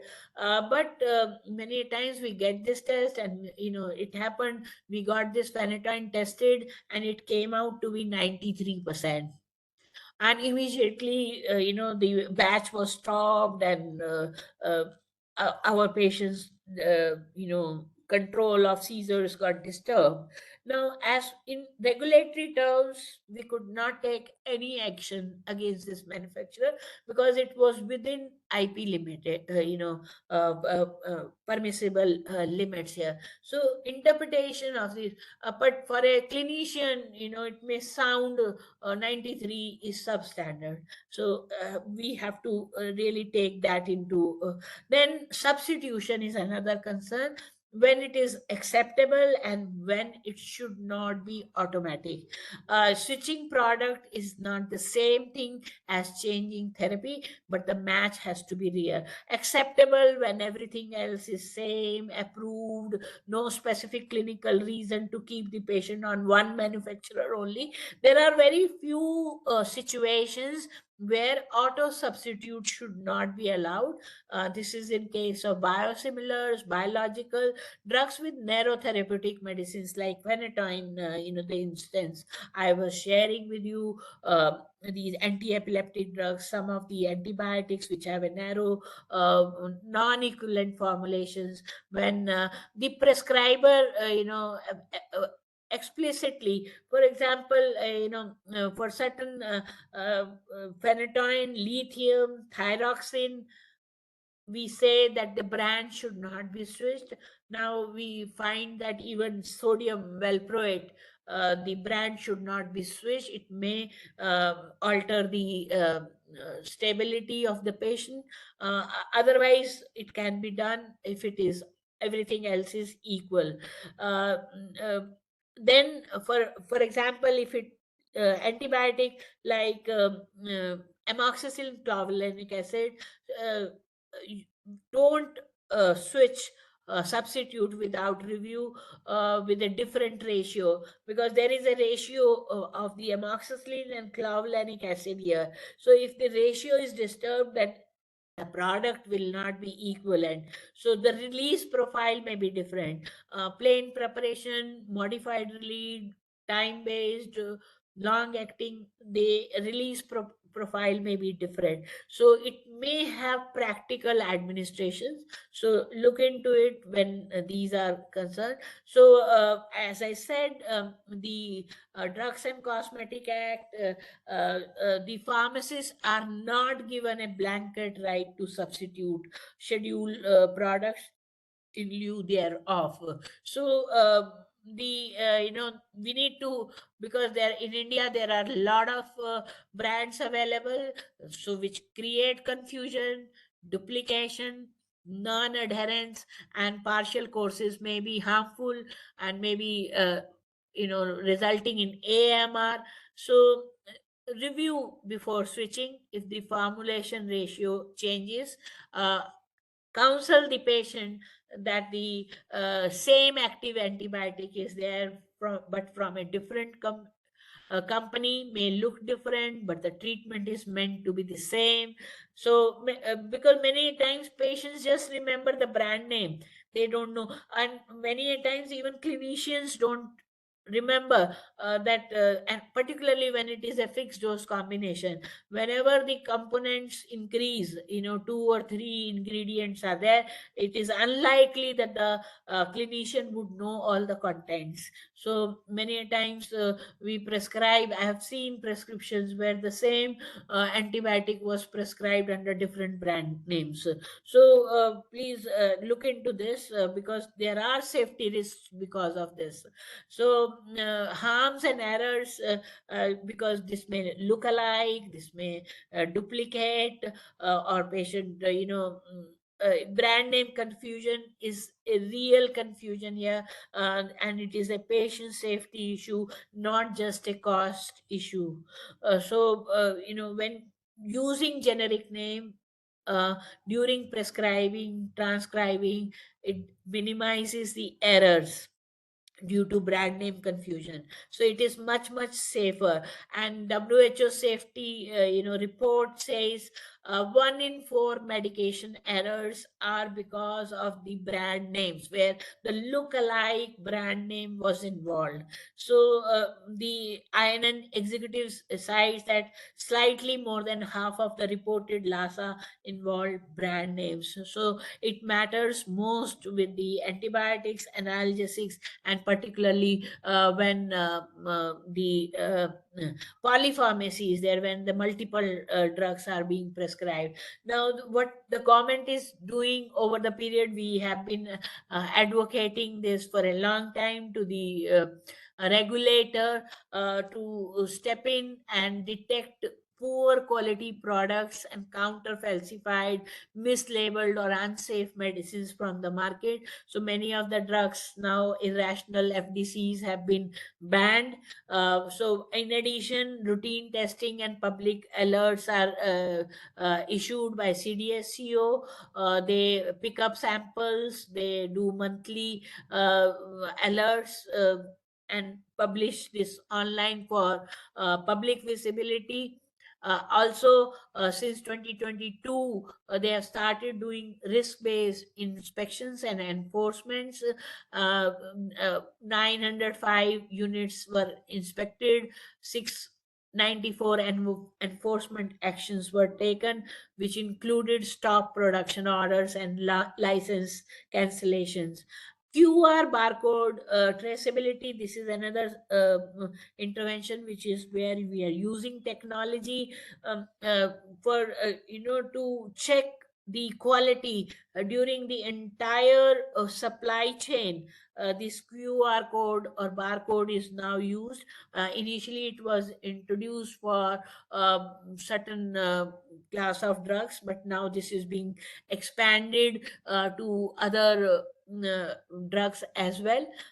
This is, I think, is will be able to take care of poor quality problems. There is a QR code on the strip that can be scanned, and then the path of this drug, where it is coming from, and the falsified can be identified here. But I was reading another report here, the attending some meeting, where the pharmaceutical industry person said that we have introduced these QR codes, but the scan rate is very low.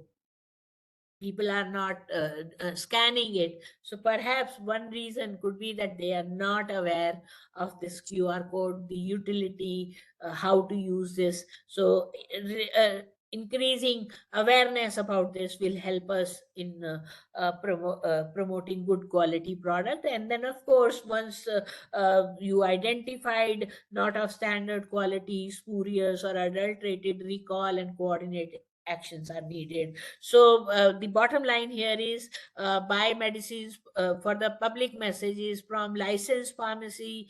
Check the pack carefully. Do not rely on unverified online or informal sellers. As it is, there are many issues with the medication safety. There is a potential for error at every stage of medicine use. We should be really very careful, because other contributors are illegible handwriting, writing by abbreviations. Drug names are abbreviated. This is a very, very hazardous practice that we are not realizing.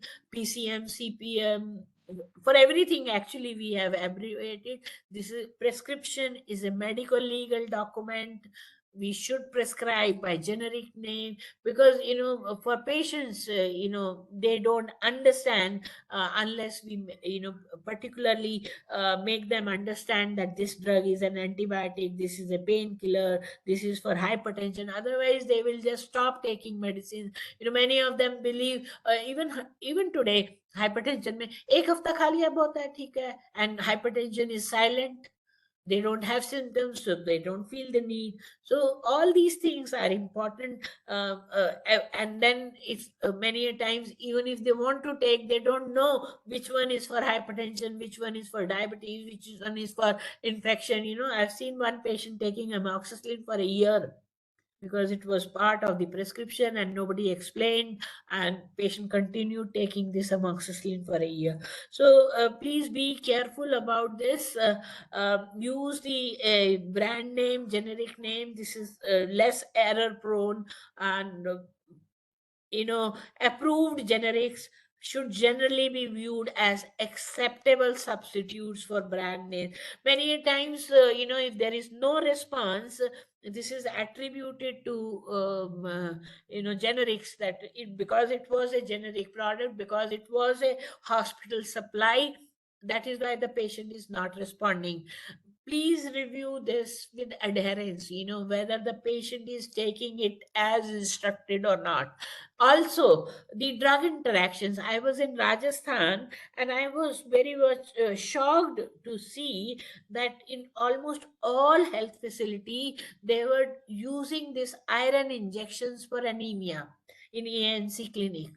When I went deeper into it, why do you use this iron injection? And that at that time, we didn't have this safer alternatives.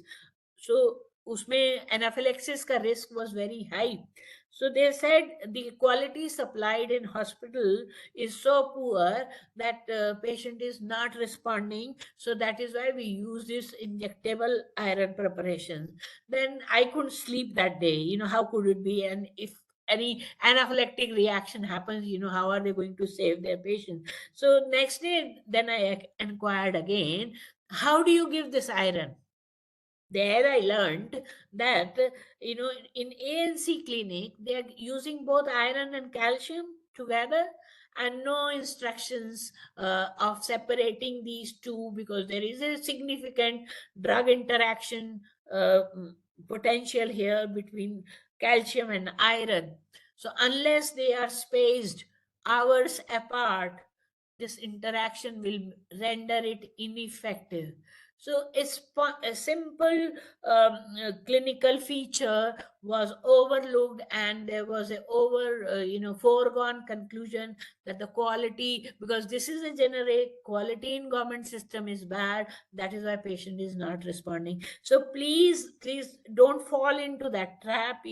Uh, just ensure that you are getting it from an authentic source while procurement in hospital or be it in the private pharmacies. So most of this harm, due to this confusion between brands and generics, can be prevented if we use these things.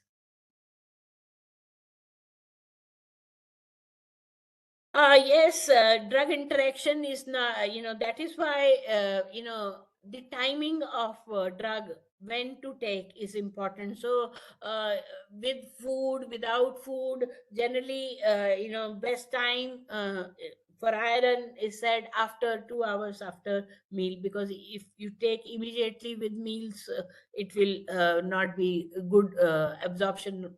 So, refer to the manufacturer's instructions, refer to the standard literature, how the medicines have to be taken. Now, for example, drugs which are required empty stomach, if you take after pro drugs which are activated by the acidic pH, if you take them with food or other interactions will take place. So refer to the standard resources for giving instructions. I think this is again who will take the responsibility to more samples from the market, yes, definitely it is needed. I always, say regulation is as good as its implementation. In terms of the law, our regulation is almost good. It covers all aspects. The major problem comes in implementation, but when we speak to them, they always talk about the human resource shortage, technology. I think they need to take care of that. Some of these problems could be sorted out with adoption of technology, but somehow they have a laid back attitude, not responding, keeping pace with the current technology that we have. Ultimately, I think technology using, track and trace. I had been saying this for many years. Now they have introduced this. So earlier manufacturers were also opposing that this cannot be possible. This will increase the cost. But somehow now, when there was a will, there was, they did it also. So we are moving, um, but I still lot more is to be done. Scan rate, what is scan rate is, who along the chain should be scanning. Everyone can scan that. If you scan that QR code, you will know the who is the manufacturer, where was this, different, even we had been advocating that these package inserts for patient for prescribers should also be on QR code. Okay, package inserts were coming along with the box, but not with the individual strips. So, but most of the time we buy strips, we don't buy boxes in community setting. So again, QR codes are being used for that, where the entire information about that product is given. Now we are also asking IPC, Indian Pharmacopoeia Commission, to have a separate package insert for patients, because many of the language jargon that we use in package insert for prescribers, they cannot understand. So there has to be a package insert in layman understanding, so that they understand this.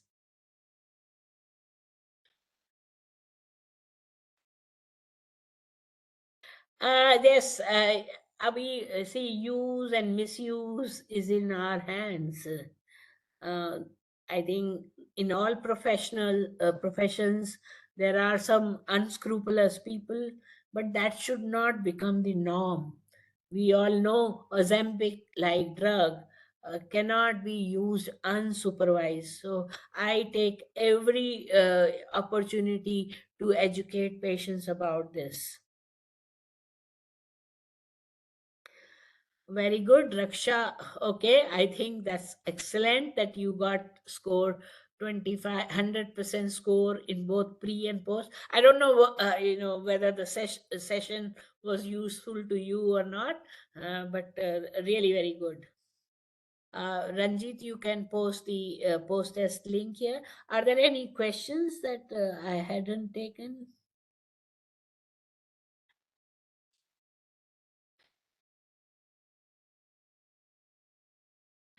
Yes, Dr. Ashish Gupta, why this is the issue, on many situations, we don't like to disturb the control. So initiation, at the time of initiation also, we need to be careful. But I don't think diabetes, there is anything problem with the brand or a generic here. You can switch brands, except for drugs which have narrow therapeutic range. For example, these psychotropic drugs, anti-epileptic drugs, where there is a narrow range between difference between safe and toxic dose, and for certain preparations like thyroxine. I am not aware of any other drug where this switching is not advisable. You most of the time you can.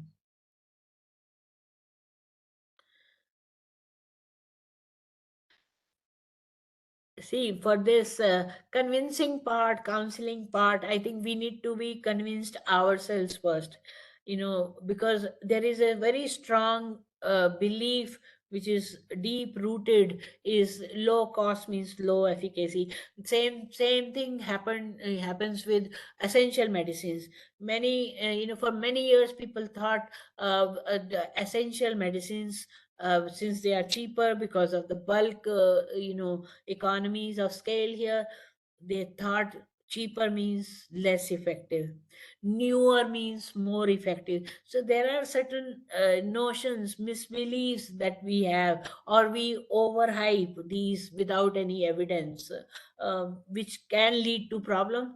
But if we give uniform messages, perhaps people, patients will also listen and understand this problem.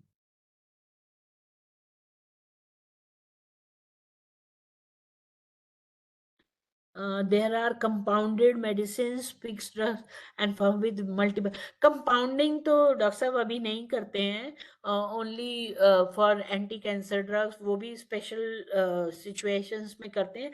Majority are formulated only. I am again fixed dose combination. I consider this have a high potential for causing harm. These are again overhyped as uh, ensuring adherence, that वो खासकर heart disease के patient का aspirin, clopidogrel, statin, they combine all of them into one, all in the name of improving compliance. Except for one or two situations like this, I always say, if you have to use two drugs, use them separately, because in India, the market is flooded with 40% FDCs, and more than 50% of these FDCs are irrational. You don't need them. We are unnecessarily dosing the patient with the second or third medication, and then awareness amongst the clinician is very poor about the ingredients. So I certainly but very difficult in India to weed out ultimate, although CDSEO has identified a list of few drugs, 350 drugs earlier, then another drug. But it's a long drawn process because the pharmaceutical industry takes them to the court. uh, you know Earlier, CDSCO, every state drug controller was authorized to approve a formulation. So now those changes are being made so that all these things come to the central drug controller, where they have mechanism to screen and to justify why a fixed dose formulation is needed. Then only they approve it. But certainly it is very difficult to weed out already floating irrational FDCs from our market. So I think the best way to deal with this is to safely prescribe by generic name, by different if you need two or three, write separately. Cough syrup incident, unfortunate incident that happened in MP, is again an example. uh, you know First of all, cough syrups not needed in children.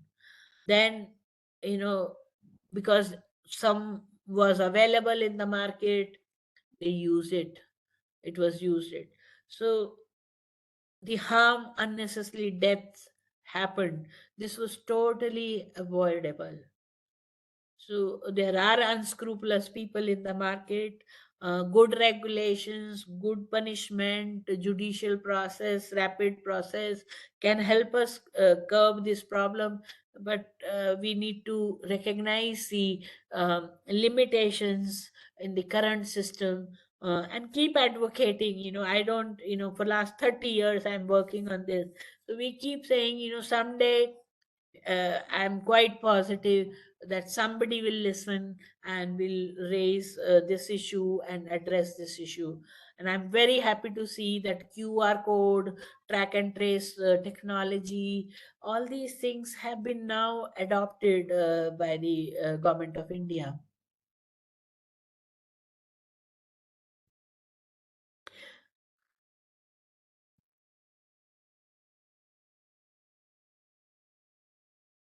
I think if there are any questions,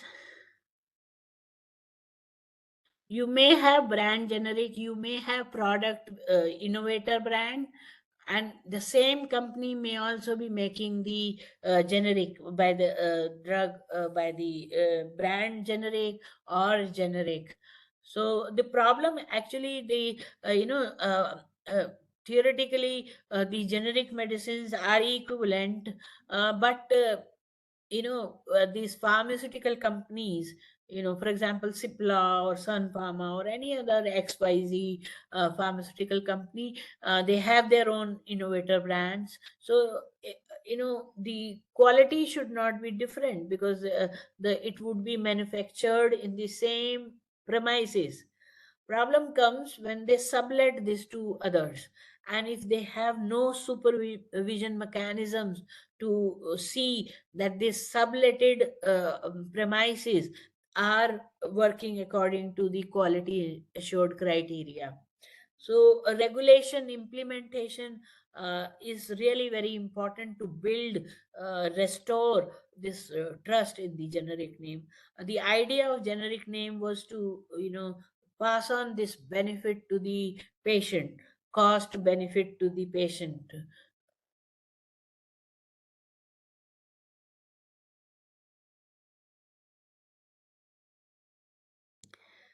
I think done. Super generics. I am not aware of this. Branded generics, yes, I know. What is this?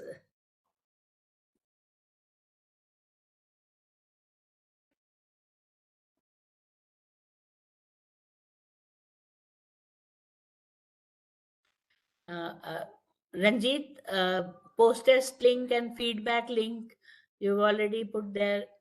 Yes, ma'am. Both the links has been given. Okay. I think if there are no more questions, oh, we already have time. Sometime 5:15. Good enough. Not late.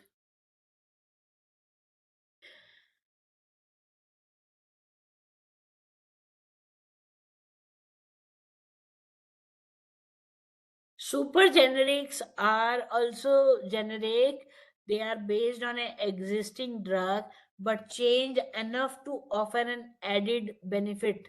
Here, the benefit could be that you reduce the dosing, make it dispersible, transdermal, or depot form, or you may have value addition coming from new indication or a new patient group. So maybe combination products can.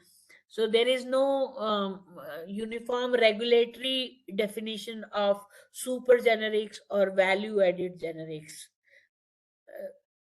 Policy terms and industry may use होता है but not a standard harmonized legal category everywhere.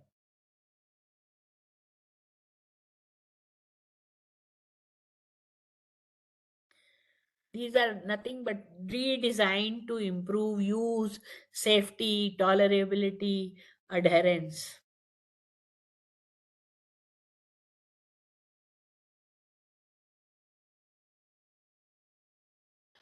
I think today you had to hear me for more than 2 hours.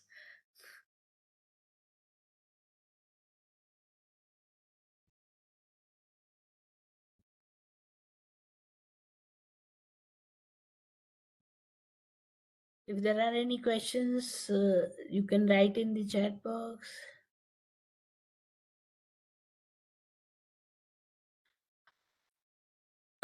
For there is a question about oncology anti-cancer drugs which are not available in India, but there are provisions in the CDSCO to import these antibiotics.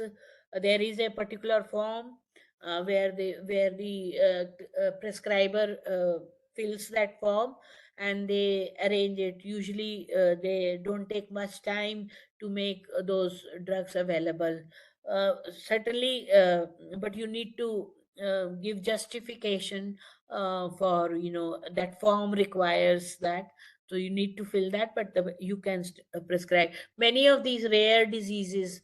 Also, all of them are not available in market, so again for them these drugs have to be imported, so there is a channel provision for that.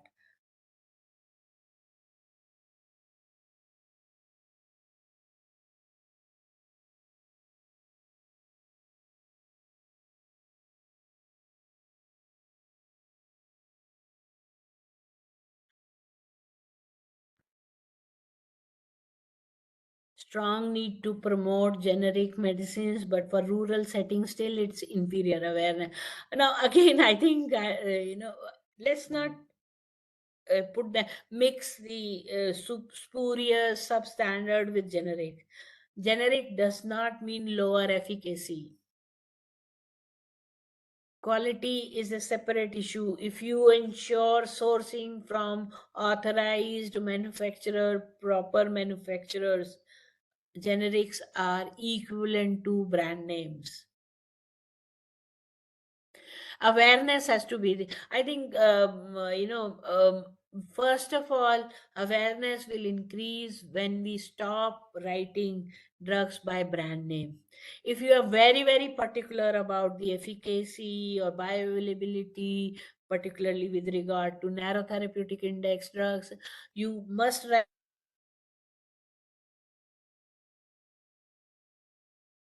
If you are worried about the substitution part,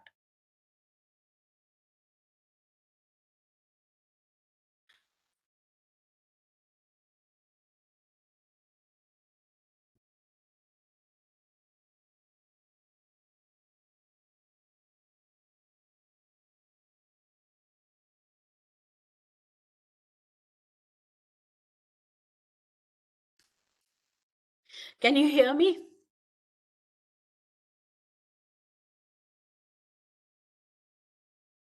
Yes, ma'am.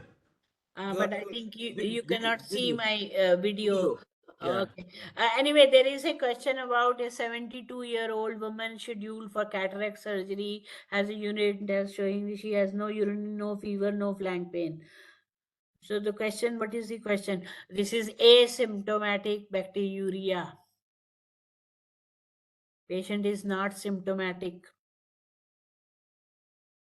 So not antibiotics not needed. You need not certain procedures. Yes, if you are doing some urological procedure, you would like to treat this infection, but for cataract infection, this is not needed.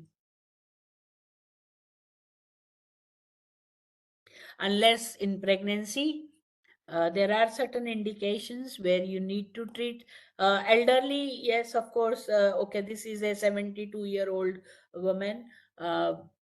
You may have to evaluate and see whether otherwise general principle is do not treat asymptomatic bacteriuria.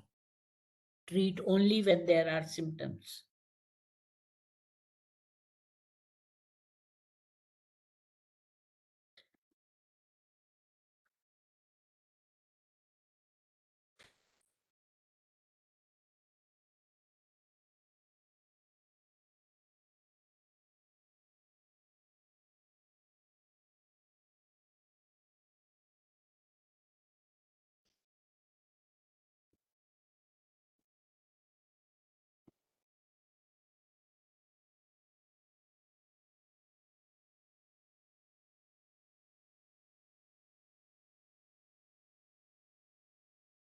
Ma'am, you are not audible, ma'am. हाँ, मैं बोल ही नहीं रही हूँ कुछ. Okay.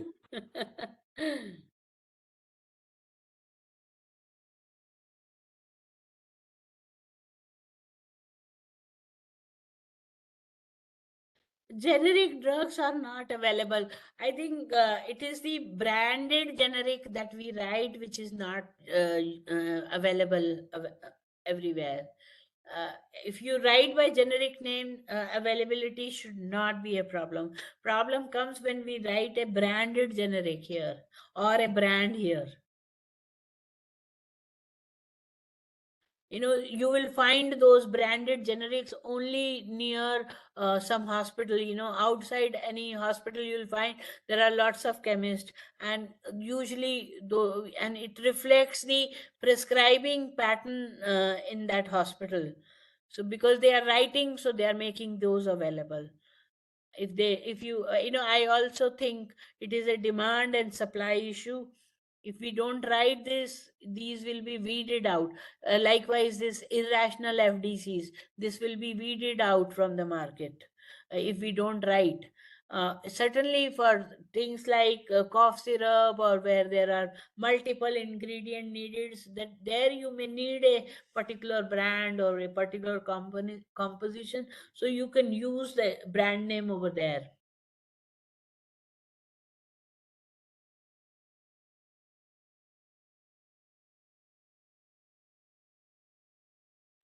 Ranjit, feedback link डाल दो.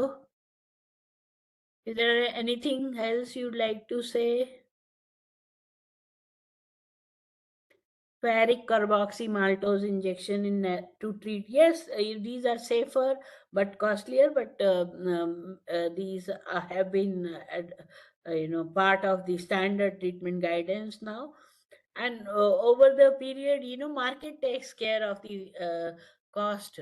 Competition is a very good driver to reduce costs. It is a ferric carboxy is safer iron preparation. But remember, when you are comparing cost, also must look at the the frequency. Many times we fall in that trap of comparing the unit cost. This is uh, this becomes important because for certain drugs you need 3 times a day for 7 days. One very good example is different anti-amoebic drugs, like metronidazole, tinidazole, secnidazole, ornidazole. Some of these are single dose. whereas metronidazole is 3 times a day for 7 days, and tinidazole is 2 grams single dose. So when you are comparing cost, do keep this in mind and look at the cost of treatment rather than cost of unit. Yes, Janaushadhi Sugam app. Yes, the idea was that Janaushadhi will have generic drugs, and they will source from a proper manufacturers, um uh, as per their selection procurement criteria. These should be of good quality.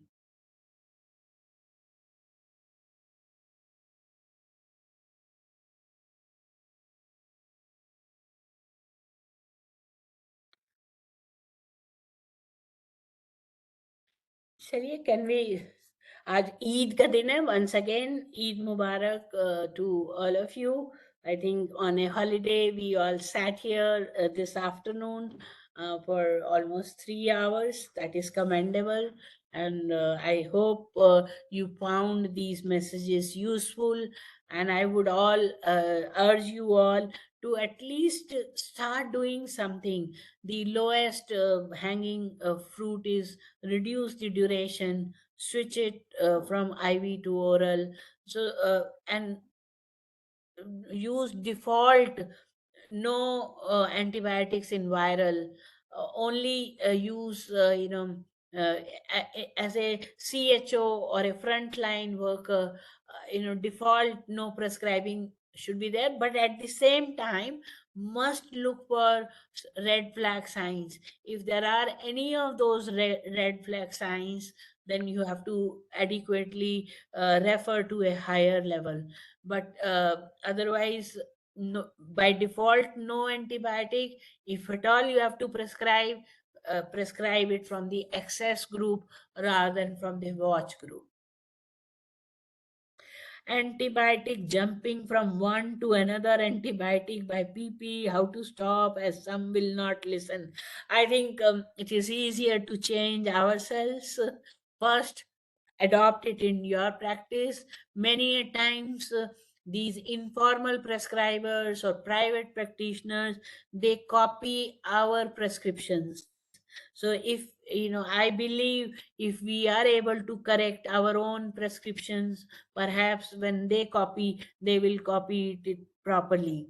And this will change behavioral change. There is a need, definitely. They need to uh, be accountable, responsible for it. Just polypharmacy or giving antibiotic is not the answer. Even in when litigations are there, the courts will go by the standard treatment advocated for the management. If you do not have enough justification for deviation from the standard guidance, then the liability could be fixed here. So just don't take it as a blanket, because antibiotics are not harmless. That to be on the safer side, we use it.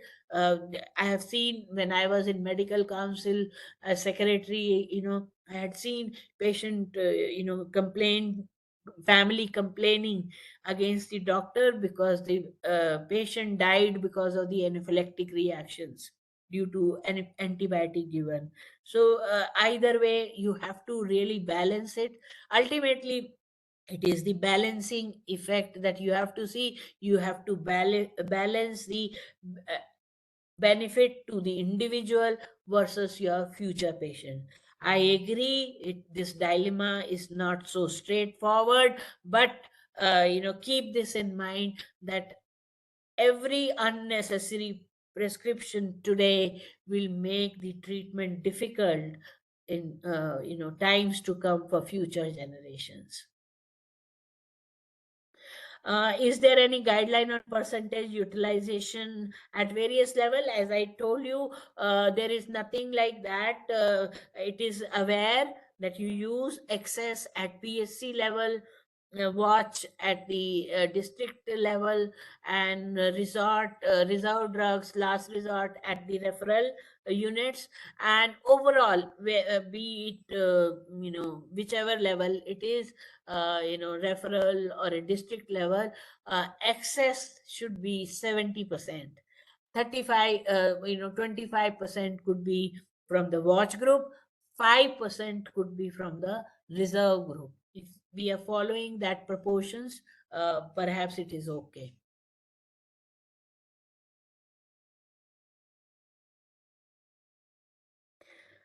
Some measurement to avoid over prescription of tablet at primary.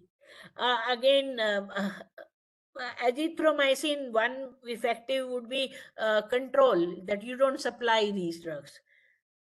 That is, it works very well. But here again, we need to really weigh, when needed, then you won't be able to prescribe. So, I have, in one of the health facilities I visited, they were using Cefixime for normal delivery.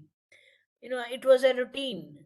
Why normal delivery, even with episiotomy, you don't need antibiotic for that, all in the name of poor socioeconomic status, hygiene, sanitation, that we are going on prescribing these. So maybe it's a useful, azithromycin is a useful drug. We have to apply restraints. Maybe you can use that pre-authorization, that you need consultant's signature for a particular antibiotic. But at a PSC, only one or two prescribers are there, so it is the self discipline that they need to follow here.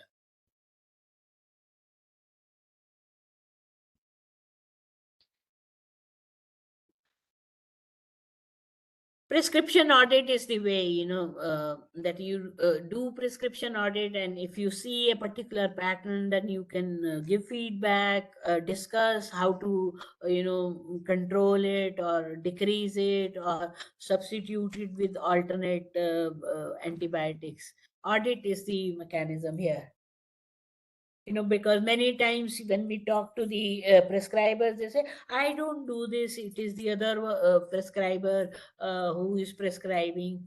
So unless you go back to them with data from prescription audit, they may not be very much convinced with your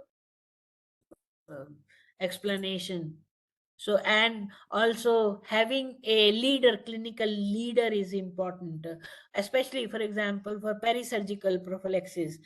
If you have leaders, clinical leaders, who demonstrate, document, publish these things, that a single dose was as effective as a post-operative continuation, or was safer, surgical site infection rate did not differ with in patients with single dose perisurgical prophylaxis, then this data becomes more convincing for others to follow.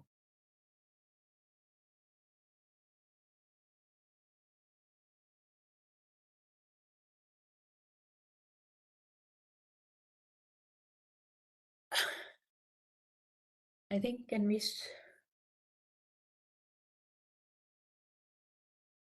I think.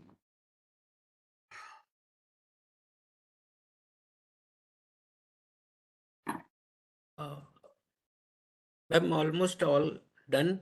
Can Yes, we? yes, please. Okay, ma'am. At the last, I would like to thanks Dr. Sangeeta ma'am to take the for giving us such a nice session and informations regarding the antibiotic uses, rational uses, and the branding and brand and generic drugs.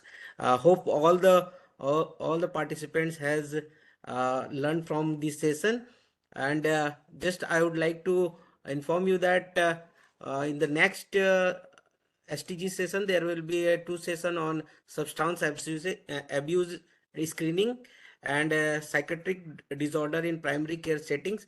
So it will be on 18th April, the third Saturday, and with two expert speaker will again continue with our session. So I would like to thank all participants and all the our IT team who from home they are working to support us with our webinar session. Thank you all. Thank you, madam. Okay, bye bye. Yes, all will get the certificate who has submitted pre and post test.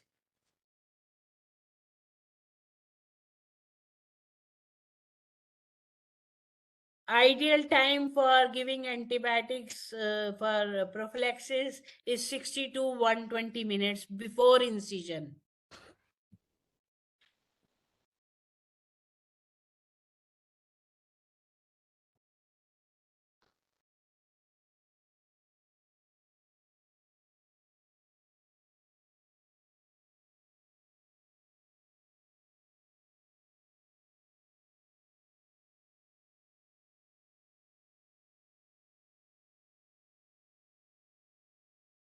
We will share the link of next session in your registered email ID also, and also circulates our link in different WhatsApp group.